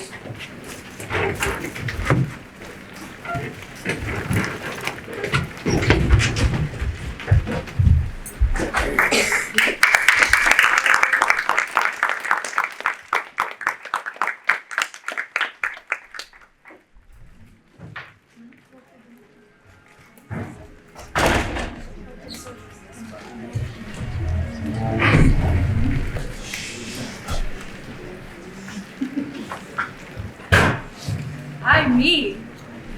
She speaks. Oh, speak again, bright angel, for thou art glorious as the night, being over my head as the winged messenger of heaven. Once a white, upturned eyes and mortals that fall back to gaze upon him, as he bestrides the lace of perfect cloud and sails upon the bosom of the air. Oh, Romeo, Romeo, wherefore art thou Romeo? Deny thy father and refuse thy name, or if thou wilt not, be but sworn my love, and I'll no longer be a Capulet. Shall I speak of this, or shall I hear more? 'Tis but thy name that is my enemy. Thou art thyself though not a Montague. What's Montague? It is nor hand, nor foot, nor arm, nor face, nor any other part belonging to a man. Oh, be some other name! But what's in a name? That which we call a rose by any other word would smell as sweet, so Romeo would, were he not Romeo called, retain that dear perfection which he owed without that title. Romeo, doff thy name, and for that name which is no part of thee, take all myself. I take thee at the word. Call me beloved, and I'll be new baptized. Henceforth, I would never be Romeo. What man art thou that thus be screened in night, so stumblest on my counsel? By a name I know not who to tell thee who I am.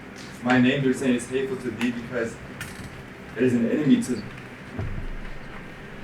Had I written, I would tear it at the word. My ears have not yet drunk 100 of that tongue's uttering, yet I know the sound. Art thou not Romeo and a Montague? Neither, fair maid, of either thee dislikes. How camest thou hither? Tell me, and wherefore? The orchard walls are high and hard to climb, and the place death, considering who thou art, if any of my kinsmen find thee here. With love like's wings that I approach these walls, for so many limits cannot hold love out.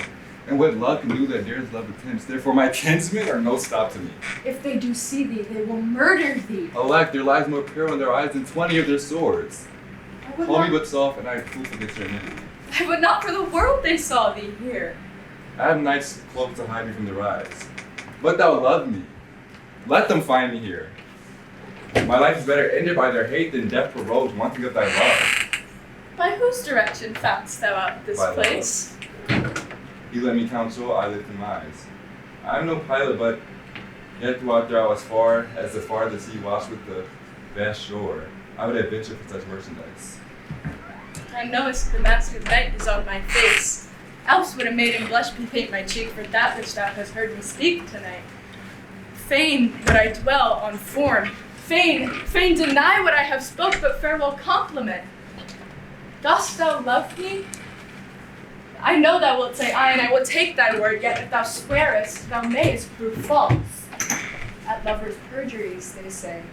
Jove laughs. O gentle Romeo, if thou dost love, pronounce it faithfully. Or if thou thinkst I am too quickly won, I'll frown and be perverse, and say thee nay, so thou wilt woo. But else not for the world. In truth, fair Montague, I am too fond. And therefore thou mayest think my behavior light, but trust me, gentlemen, I'll prove more true than those that have more coining to be strange. I should have been more strange, I must confess, but that thou overheardst ere I was where my true love's passion. So therefore pardon me, and not impute this yielding to light love which the dark night hath so discovered. Lady, by yonder blessed moon I vow that silver and all the fruit trees. I'll swear not by the moon! The inconstant moon that monthly changes in her circle orbit, lest that thy love prove likewise variable. What shall I swear by? Do not swear at all. Or if thou wilt, swear by thy gracious self, which is the god of my idolatry, and I will believe thee. My heart's dear love. Do not swear! Although I joy in thee, I have no joy in this contract tonight. It is too rash, too unadvised, too sudden, too like the lightning which doth cease to be, ere one can say it lightens. Sweet good night. This bud of love by summer's ripening doth may prove a beauteous flower when next we meet. Good night. Good night. A sweet repose and rest come to thy heart as that within my breast. Oh, wilt thou leave me so unsatisfied? What satisfaction canst thou have tonight? The exchange of one's faithful vow for mine. I gave thee mine before thou didst request it, and yet I wouldn't work to give again. Wouldn't thou withdraw it? For what purpose, love? But to be frank, give it thee again. And yet I wish but for the thing I have, my bounty is as boundless as the sea. My love is deep. The more I give to thee, the more I have, for both are infinite. I hear noise within. Juliet! Dear love, adieu. Anon, good nurse, sweet Montague, be true. Stay but a little, I will come again. Oh, blessed night. I'm afeard. Being in might, this is all but a dream too flattering sweet to be substantial.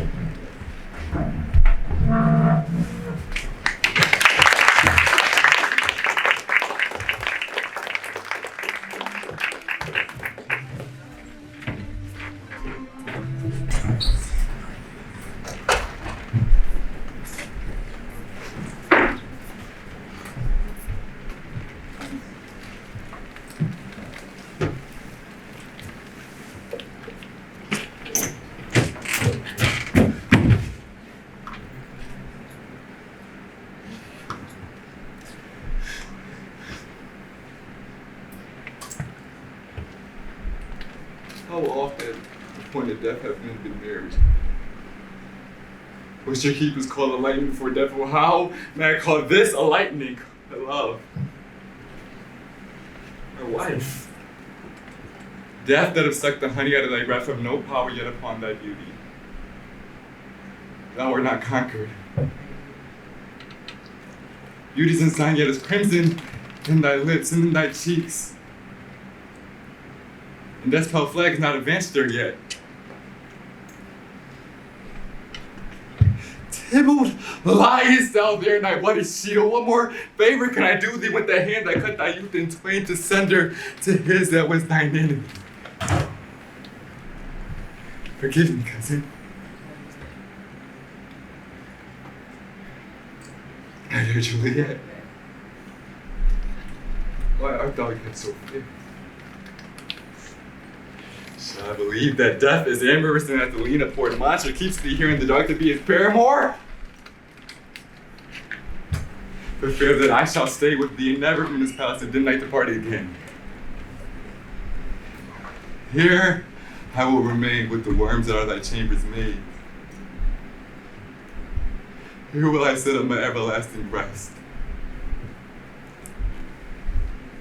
and shake the yoke of inconspicuous stars from this world-weary flesh. Eyes, look your last. Arms, take your last embrace, and lips. Oh, you the doors of breath, seal with the righteous kiss. The day goes by, gets engrossed in death.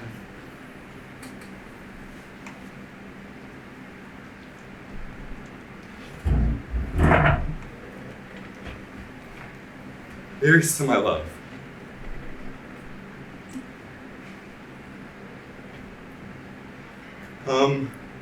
Bitter kind that comes every guy.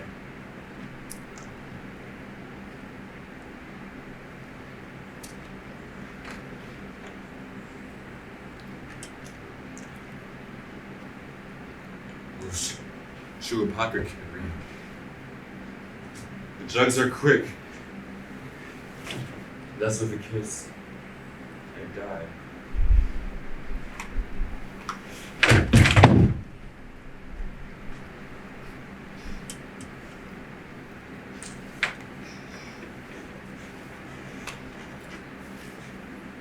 What's here?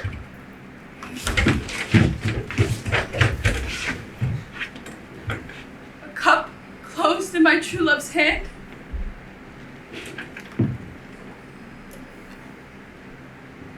Poison, I see, hath been his timely death. Oh, Charles, drunk all and left no friendly drop to help me after. I will kiss thy lips. Haply some poison yet doth hang on them to make me die with a restorative.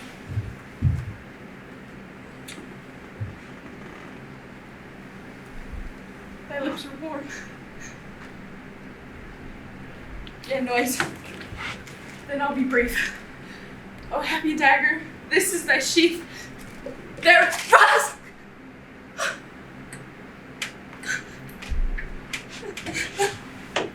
And let me die.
Good sister, wrong me not nor wrong yourself. To make a bondmaid and a slave of me? That I disdain. But for these other goods, abide my hands, for I'll take them off myself. From all my raiment to my petticoat, or what you command me will I do, so well I know my duty to my elders. Of all thy suitors here, I charge thee tell whom thou lovest best. See thou dissemble not. Believe me, sister, of all the men alive, I've never yet beheld that special face which I could fancy more than any other. Minion, thou liest! Is not Hortensio? If you affect him, sister, here! I swear, I'll plead for you myself, but you shall have him. Oh, then belike you fancy riches more. You will have Gremio to keep you fair. Is it for him that you do envy me so? Nay, then you jest, and now I will perceive you but jested with me all this while. I prithee, Sister Kate, untie my hands.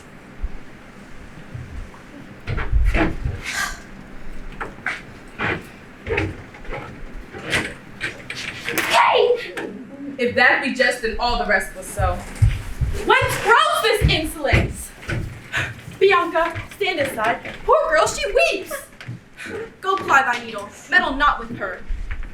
For shame, thou hireling of a devilish spirit! Why dost thou wrong her that did never wrong thee? When did she cross thee with a bitter word? Her silence flouts me, and I'll be revenged. What, in my sight? Bianca, get thee in. What, not revenge me? Now I see. She is your treasure. She must have a husband. I must dance barefoot on her wedding day. And for your love to her, leave apes in hell. Talk not to me. I will go sit and weep till I find occasion of revenge. Was ever a gentlewoman thus grieved as I? But who comes here? Good morrow. God save you, gentlemen. And you, good man, have you not a daughter called Katharina? Yeah, and virgin. I have a daughter, sir, called Katharina. Well, I am a gentleman of Verona, good man.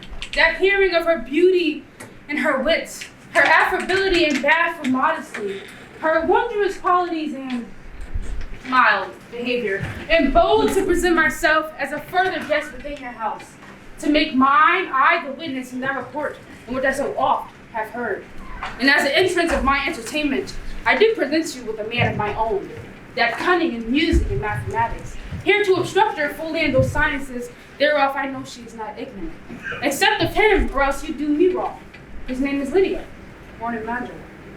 You are welcome, sir, and he for your good sake, but as for my daughter Catherine, this I know. She is not for your turn, or my grief. Oh, I see. You do not mean to part with her, or else you left not of my company. Mistake me not, I speak but as I find. Whence are you, sir? What may I call your name? Petruchio is my name. Antonio's son, a man well known throughout all of Italy. I know him well. You are welcome for his sake. Oh, Signor Baptista, my business these tastes, and I cannot come every day to woo. You knew my father well, and in him me, left solely heir to all his lands and goods, which I have bettered, rather than decreased. So then tell me, if I win your daughter's love, what dowry shall I have with her to buy? After my death, the 1/2 of my lands, and in possession 20,000 crowns. And with that dowry, I'll assure her of her widowhood, be it that she survives me and all my lands and leases whatsoever. Let specialties be therefore drawn between us, that covenant may be kept on either hand. Aye, when the special thing is well obtained, that is, her love, for that is all in all. For I tell you, mother, I am as peremptory as she is proud-minded. And when two raging fires do meet, they do consume the thing which feeds them fury. Well, mayest thou woo, and happy be thy speed, but be thou armed for some unhappy words. Ah, to the proof, as melons are for winds that shake not, though they blow perpetually. Well, go with me and be not so discomfited. Proceed in practice with my younger daughter, for she is apt to learn and thankful for good turns. Now, Signor Petruchio, tell me, will you go with us, or should I send my daughter Kate to you? I pray you do. I'll attend her here and woo her with some spirit when she arrives. And since she denies to wed, I'll crave the day when we shall ask for bands and when be married. Oh. And here she comes. And now Petruchio speaks.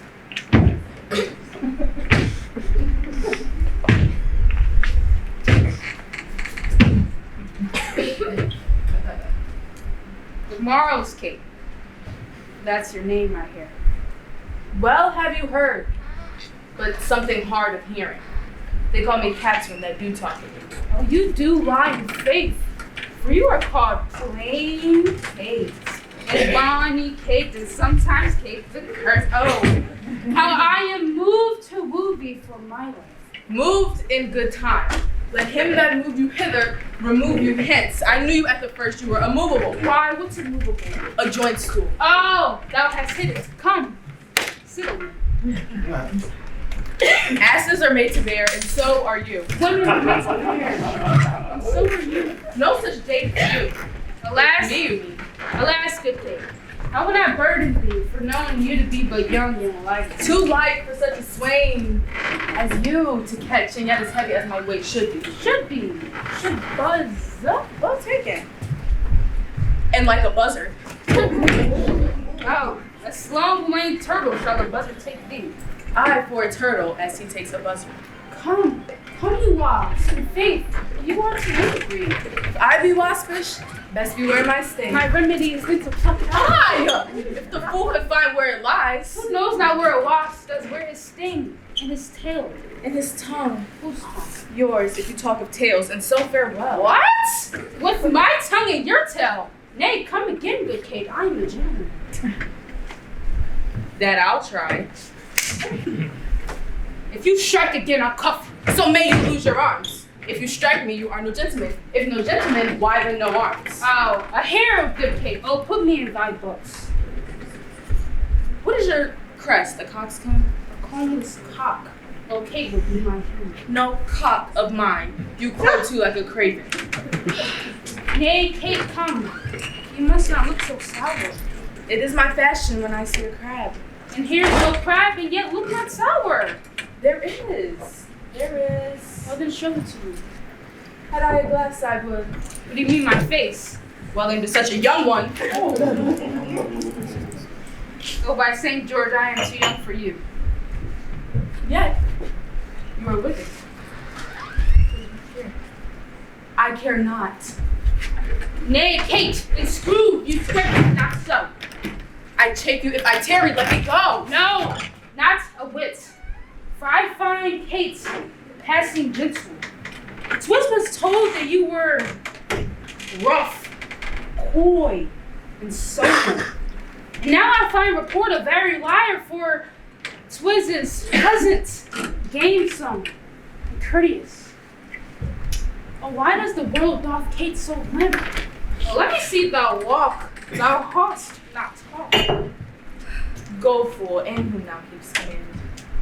Marry, so I mean, sweet Kate, in thy bid. And therefore, setting all this chat aside, thus in plain terms, your mother has consented that you shall be my wife. Your dowry is agreed upon.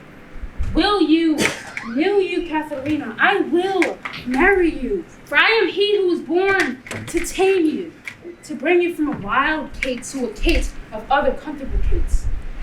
Oh, but here comes your mother. Deny not, Katharina, I will have you for my wife. Now, Signor Petruchio, how speed you with my daughter? Oh, how about well, sir? How about well? If it were possible, we would speed of this. Why, how now, daughter Catherine? In your dumps? Call you me daughter? Now I promise you, you show me nothing more than a tender motherly regard. To wish me wed to one half lunatic, a madcap ruffian, and a swearing jack that uses oaths to face the matter out. Mother, 'twas of yourself and everyone that's talked of her have talked the mist of her. See, if she be cursed, it be out of policy, for she not frown, but modest as the dove. And to conclude, we have agreed together so well that upon Sunday is the wedding day. I'll see thee hanged on Sunday first. All right. Okay, wife, gentlemen, and friends, I do. For I am off to Venice, and Sunday comes to space. Oh, come kiss me, Catherine. Mwah! We will be married on Sunday morning.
The meat was well if you were so contented. For I tell thee, cake twiz was burnt and dried away, and I am expressively forbidden to eat it. Since of ourselves are tolerant, that defeated with such over-roasted flesh. And better 'twere that tonight we did fast. Be patient, it shall be mended tomorrow. And as of tonight, we shall fast in company. Good morning, sweet Katharina. I'll go to the bridal chamber.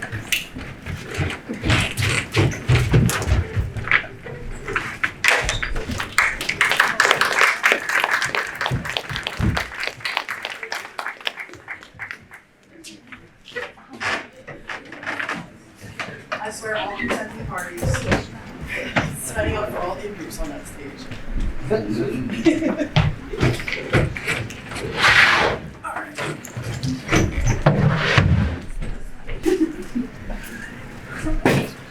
Love indeed. Tell me how much. There's beggary in love that can be recognized. Also born, how far to be beloved? And must on needs find a new heaven, new earth. News, my good lord, from Rome. Great to me. Some. Nay, hear them, Antony. Fulvia perchance is angry, or who knows if the scar-spirited Caesar have not sent his powerful mandate to you. Do this, or this. Take in that kingdom and enfranchise that. Perform or else we damn thee. How, my love? Hence? Nay, and most like, you must not stay here longer. Your dismission is come from Caesar, therefore hear it, Antony. Where's Fulvia's process? Caesar's, I would say both. Call in the messengers, as I am Egypt's queen, and thou blushest, Antony, in that blood of thine is Caesar homager. Also thy cheek pay shame when short-tongued Fulvia scolds. The messengers! Let Rome and Tiber melt, and the wide arch of the ranged empire fall. Here is my place. Our dungy earth feeds alike beasts as men. The nobleness of life is to do thus when such a mutual pair and such a twain can do it. World to weak we stand peerless. Excellent falsehood. Why did he marry Fulvia and not love him? I will see him clearly, I am not. Antony will be himself. But stirred by Cleopatra. Now for the love of love, let's not confound the hour with conference hearts. There's not a minute of our lives should be spread without some pleasure now. What's for tonight? Here are the ambassadors. High ranking queen, everything becomes to laugh, to chide, to weep. Whose every passion fully strives to become in itself fair and admired. No messenger but thine, tonight. We will wander the streets and make notes of the qualities of people. Come, my queen. Last night you did desire it. Speak not to us.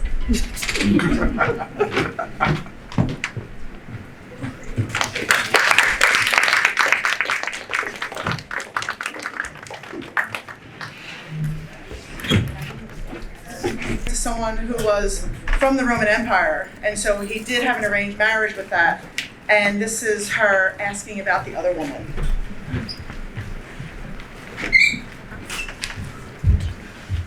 Where is thy fellow? Perhaps too afraid to come. Go to, go to. Come hither, sir. Good Majesty, they dare not look upon you but when you are well pleased. That Herod's head I'll have. But how? When Antony is gone, whom am I commanding? Come down here. Most gracious Majesty. Didst thou behold Octavia? I, dread queen. Where? Madam in Rome. I looked her in the face and saw her led between her brother and Mark Antony. Is she as tall as me? Madam, she is not. Didst hear her speak? Is she shrill-tongued or low? Madam, I heard her speak. She is low-voiced. That's not so good. He cannot like her long. Like her? Oh, Isis, 'tis impossible. I think so, Charmian. Dull of tongue and dwarfish? What majesty is in her gait? Remember, if ever thou look'st on majesty. She creeps. Her motion and station are as one. She shows a body rather than a life, a statue than a breather. Is this certain? Or I have no observance. 3 more in Egypt could not make better note. He's very knowing, I do perceived. There's nothing in her yet. The fellow has good judgment. Excellent. Guess at her years. Prithee. Madam, she was a widow. Widow! Charmian, hark! And I do think she's 30. Hear'st thou her face in mind? It's long around. Round, even to faultiness. For the most part, too, they are foolish that are so. Her hair, what color? Brown, madam, and her forehead as low as she would wish it. There's gold for thee. Thou must not take my former sharpness ill. I will employ thee back again. I find thee most fit for business. Go make thee ready. Our letters are prepared. A very proper man. Indeed he is so. I repent me much that I so harried him. Why methinks by him? This creature's no such thing. Oh, nothing, madam. The man hath seen some majesty and should know. Hath he seen majesty? Isis, else defend, and serving you for so long. I have one thing yet to ask him, good Charmian, but 'tis no matter. Thou shalt bring him to me where I will write, and all may be well enough. I warrant you, madam.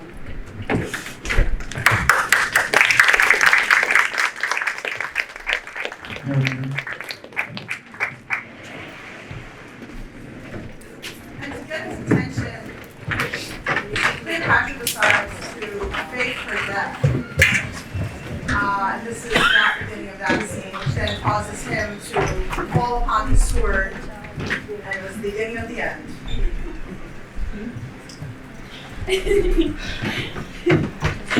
Oh, help me, my woman! He's more mad than Talon for his shield.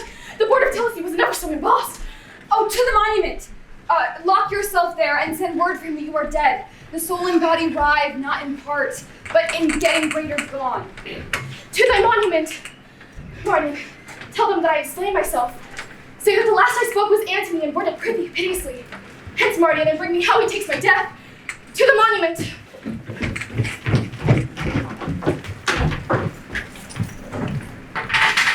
And that was the last scene of Cleopatra. We only have one more play left.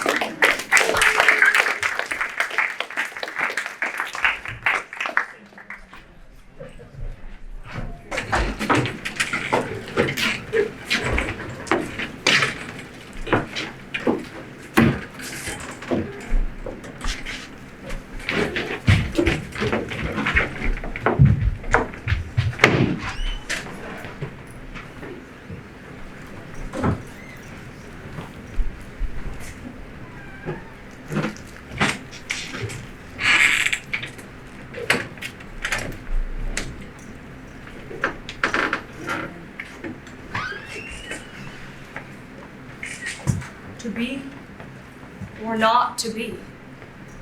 That is the question. Whether 'tis nobler in the mind to suffer the slings and arrows of outrageous fortune, or to take arms against a sea of troubles, and by opposing end them. To die, to sleep, no more. And by a sleep to say, we end the heartache, and the 1,000 natural shocks that flesh is heir to. 'Tis a consummation devoutly to be wished. To die, to sleep perchance to dream. Aye, there's the rub. For in that sleep of death, what dreams may come when we have shuffled off this mortal coil, must give us pause. There's the respect that makes calamity of so long life. For who would bear the whips and scorns of time? The oppressor's wrong, the proud man's contumely, the pangs of despised love, the law's delay, the insolence of office and the spurns that patient merit of the unworthy takes. And he himself might his quietus make with a bare bodkin.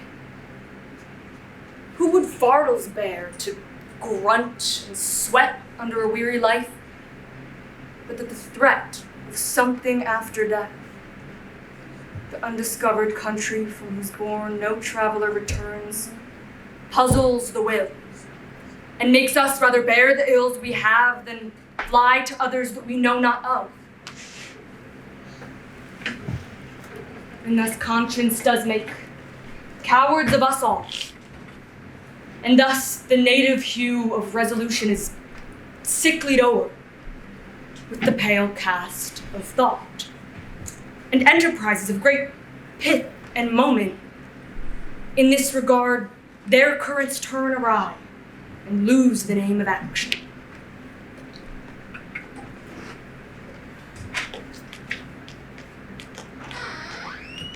Softer now, the pharaoh feeleth. Nymph, in thy orisons be all my sins remembered.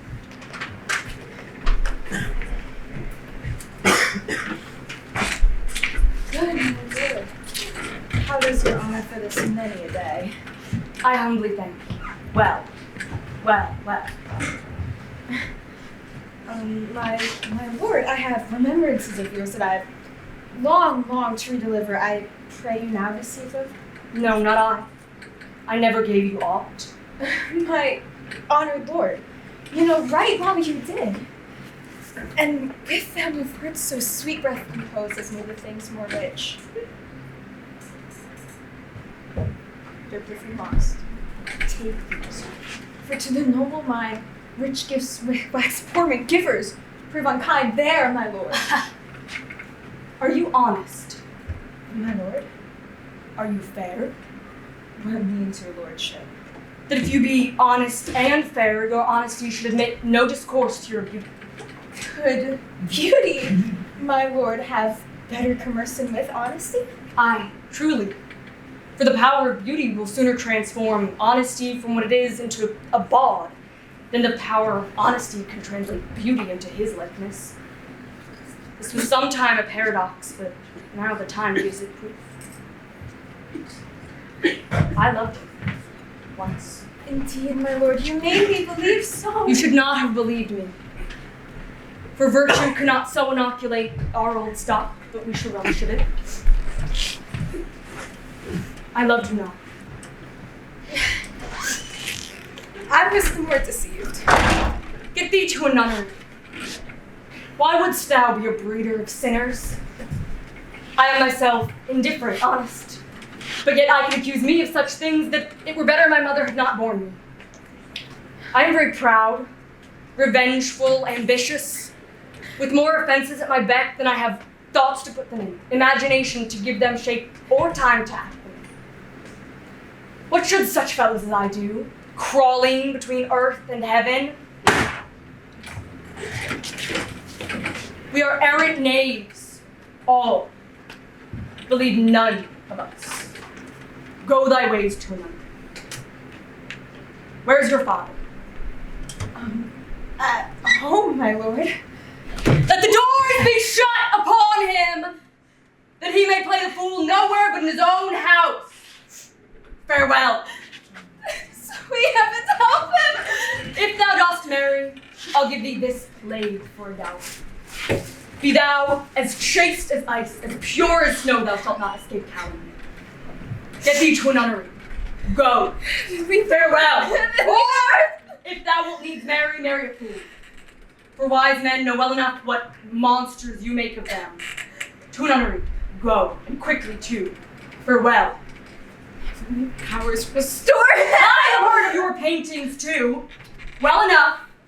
God has given you one face and you make yourselves another. You jig and amble and you lisp. You nickname God's creatures and make your wantonness your ignorance. Go to, I'll no more, it make me mad. I say we will have no more marriages.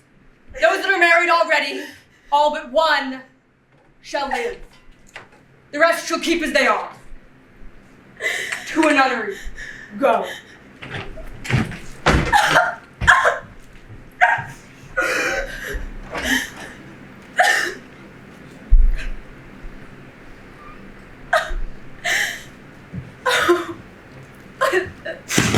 What a noble mind is worth. The courtiers, soldiers, scholars, eye, tongues, sword. The expectancy rose of the fair state, the glass of fashion, and the mold of form, the observed of all. Observers quite out.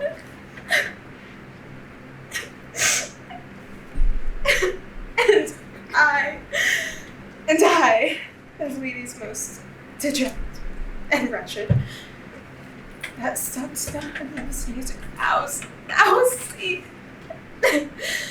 that above all southern reason, like sweet bells jangled out of tune and harsh, that unmatched form of feature of blown youth, blasted with ecstasy. Oh, woe is me. To have seen what I have seen. See what I see.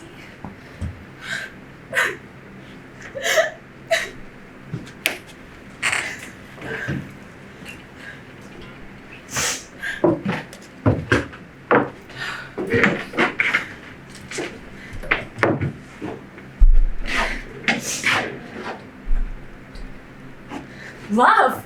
His affections must not that way tend, nor would they spake, though in black form a little was not like madness. There's something in his soul, o'er which his melancholy sits on brood.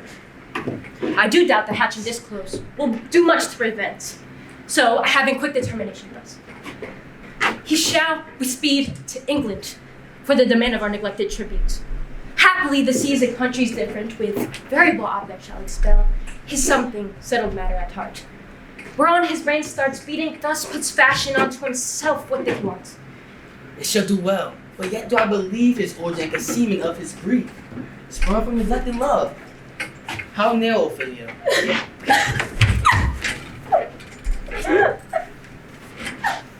My lord, do as you please, but if you hold it fit after the play, it shall do well. Let his queen mother entreat him to show his grief. So it shall. Madness and great ones must not unwatched go.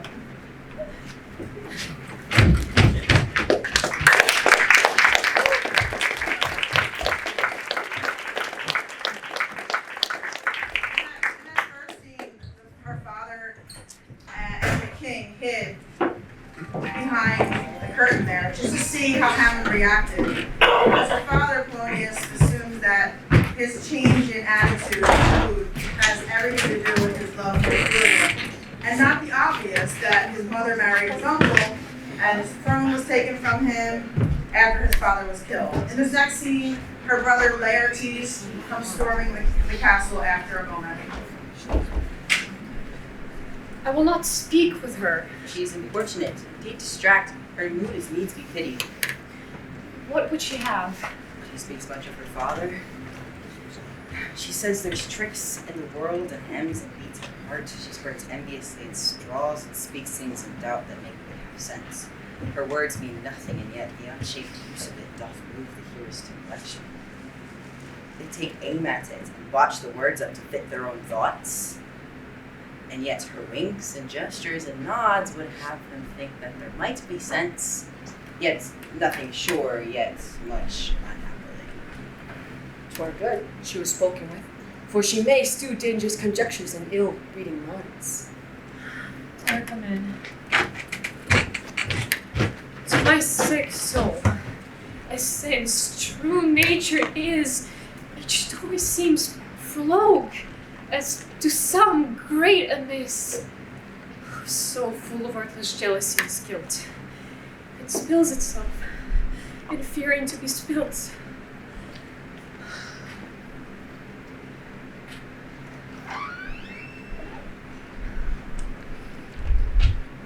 Where is the beauteous majesty of Denmark?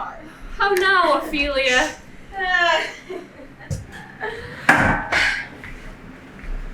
How should I, your true love, know from another one? And by his cockle hat and staff and his sandal shoe. Alas, sweet lady, what imports this song? Say you. Nay, pray you mark. He is dead and gone, lady, he is dead and gone. And at his head a grass green turf, and at his heels a stone. Nay, but Ophelia. Pray you mark! What a history doesn't happen snow, Lord, and all the sweet flowers which flew up to the ground did not go with true love shower. How do you, pretty lady? How? How do you? They say the owl is a baker's daughter. Lord, we know what we are, but know not what we may be. May God be ever to me all. Seek upon the Father. Pray you, let us speak no word of this. But when it asks you what it means, say you this. Tomorrow is St. Valentine's Day, on the morning time, and I am maiden at your need to be your Valentine. Then up he rose and donned his clothes and duped the chamber door. Let in the maid, that out the maid, never departed more.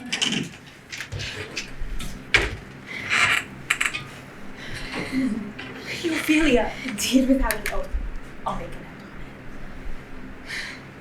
end on it. Righteous is a charity, and lacketh me for shame. Young men will do if they come to it, by God they are to blame. Quoth she, before you tumbled me, you promised me to wed. And he answers, and I would have done by yonder sun, if thou hadst not come to my bed. How long hath she been thus? I hope all will be well. We must be patient.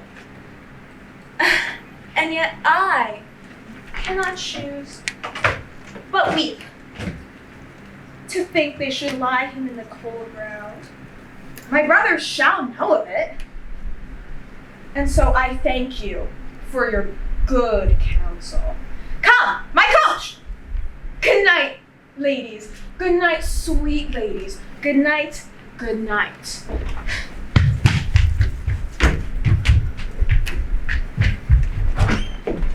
Follow her close, give her good watch, I pray you.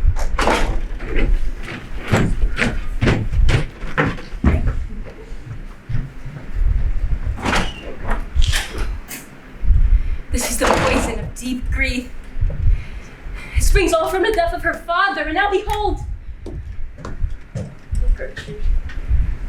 Gertrude, when sorrows come, they come not in single spies, but in battalions. First her father slain, next your son gone, and he most violent author of his own just remove.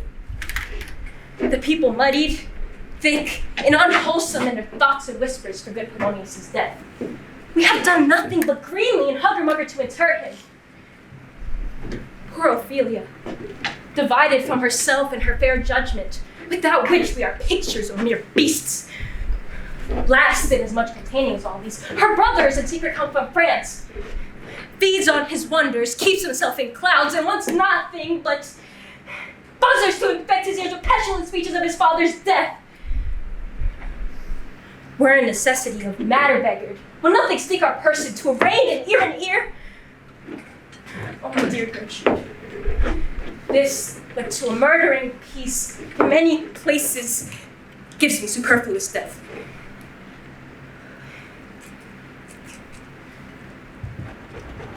Alack! What noise is that? We're my Schwitzers! Let them guard the door! Save yourself, my lord. What's the matter? The ocean overpeering of his list eats not the lawns, like young Laertes in a riotous haste overpeering your officers. The rabble call him lord, the ratifiers and props give him name, they cry, choose we Laertes shall be king, caps, hands, and tongues applauded to the cloud, Laertes shall be king, Laertes king! Oh, how cheerfully on the false trunk cry. Oh, this is coming to you, false Danish dogs!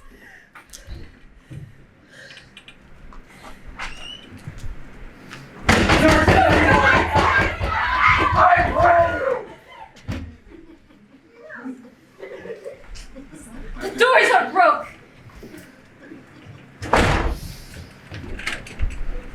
O wilt thou, vile king, give me my father! Only good Laertes.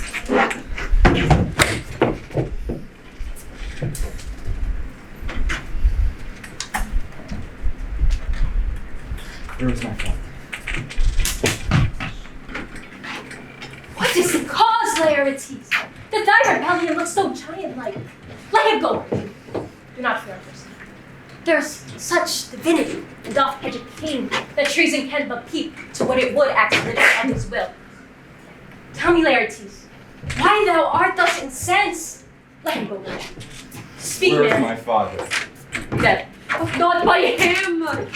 Let him demand his fill. How came he dead? I'll not be juggled with the hell allegiance. Vows to the blackest. Ooh! To the profoundest idea of the nation, to the point where I stand, that to both worlds I give to negligence. Who shall stay you?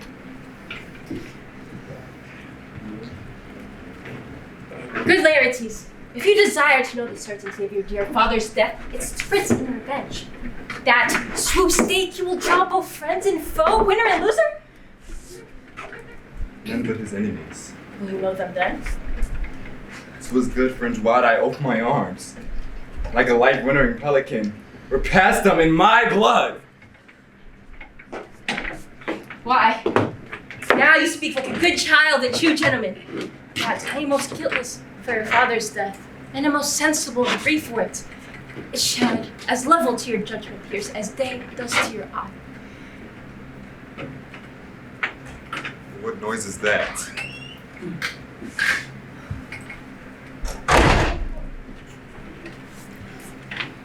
Oh, he dry up my brain. There 7 times sought, burn out the virtue and sense out of mine eye. O Rose of May, dear maid, kind sister, sweet Ophelia. Oh heaven. It is impossible a young maid's wish should be as mortal as an old man's life. Nature is fine, and where is fine.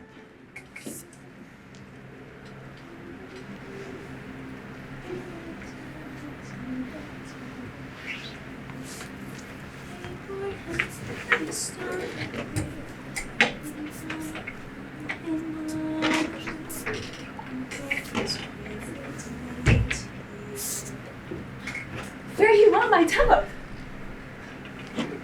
And thou thy wits, and didn't persuade revenge. It could not move thus. You must sing a down. And you must call a down a town. Oh, how the wheel becomes it. It is a false steward that stole his master's daughter. There's nothing more than matter. Here's for example. That's for remembrance. And love. Remember. There's pansies. That's for thought.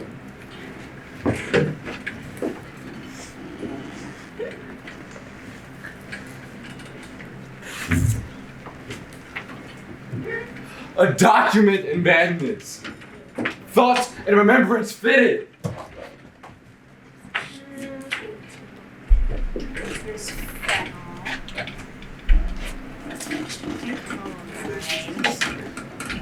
Ooh! And here's room for you. And you know what? Here's some for me. Oh, Sundays you must read your brew with the difference. We may call it the herb of grace. And I would give you some violets, but they all withered when our father died. They say he needed it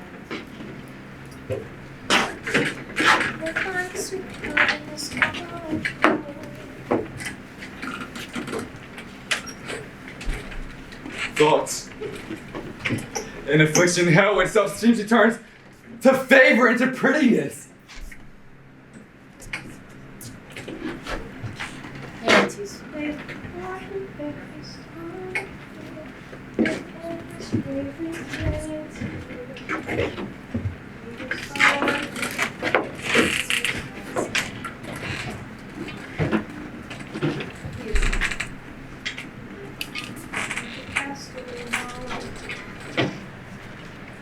God have mercy on his soul. And of all Christian souls. I pray God. God be with you. Oh God, do you see this?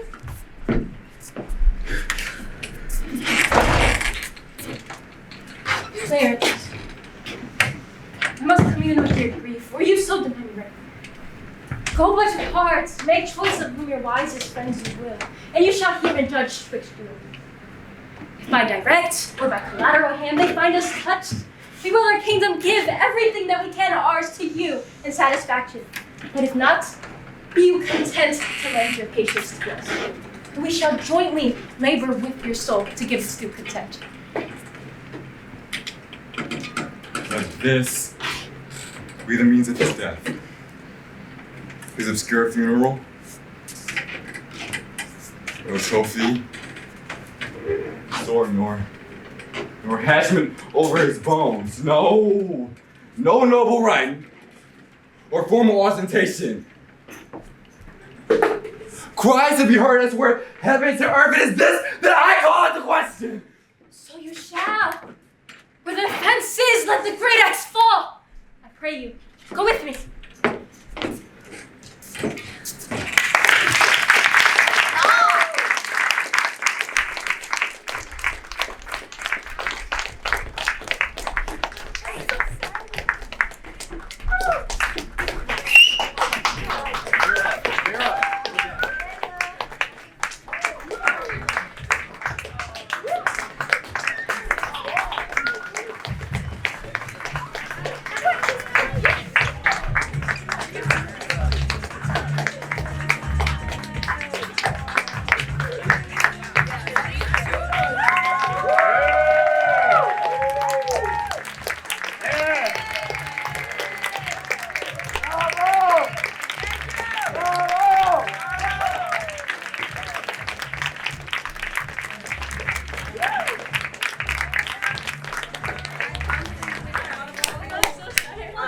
Such a phenomenal job. I just have a couple of flowers to give out here. Oh. Frankie graduated 2 years ago. Yay, Frankie!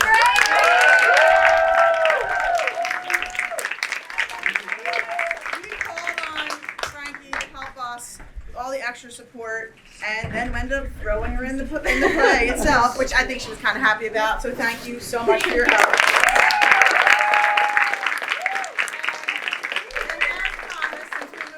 To your birthday. Happy birthday.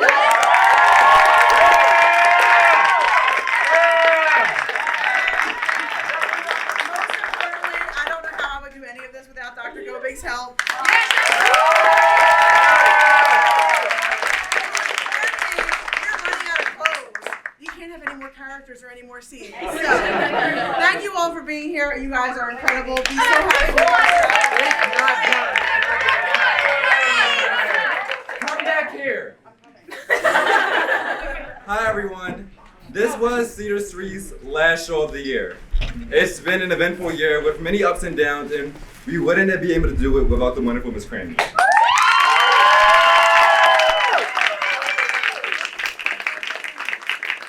This year, she has been the epitome of strength and grace, even when we've given her the butts end of our huge personalities. Through every struggle and huge moment we've gone through as a class, she's been our rock for us, even at times where she had no need to. We love you, and we are so grateful for you. And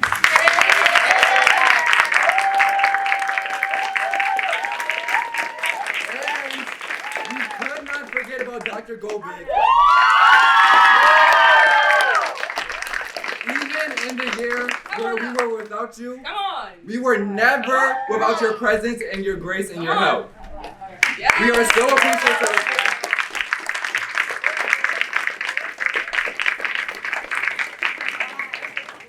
for everything that you have done and everything that you continue to do for us every day and every year. We love you, Dr. Bowman.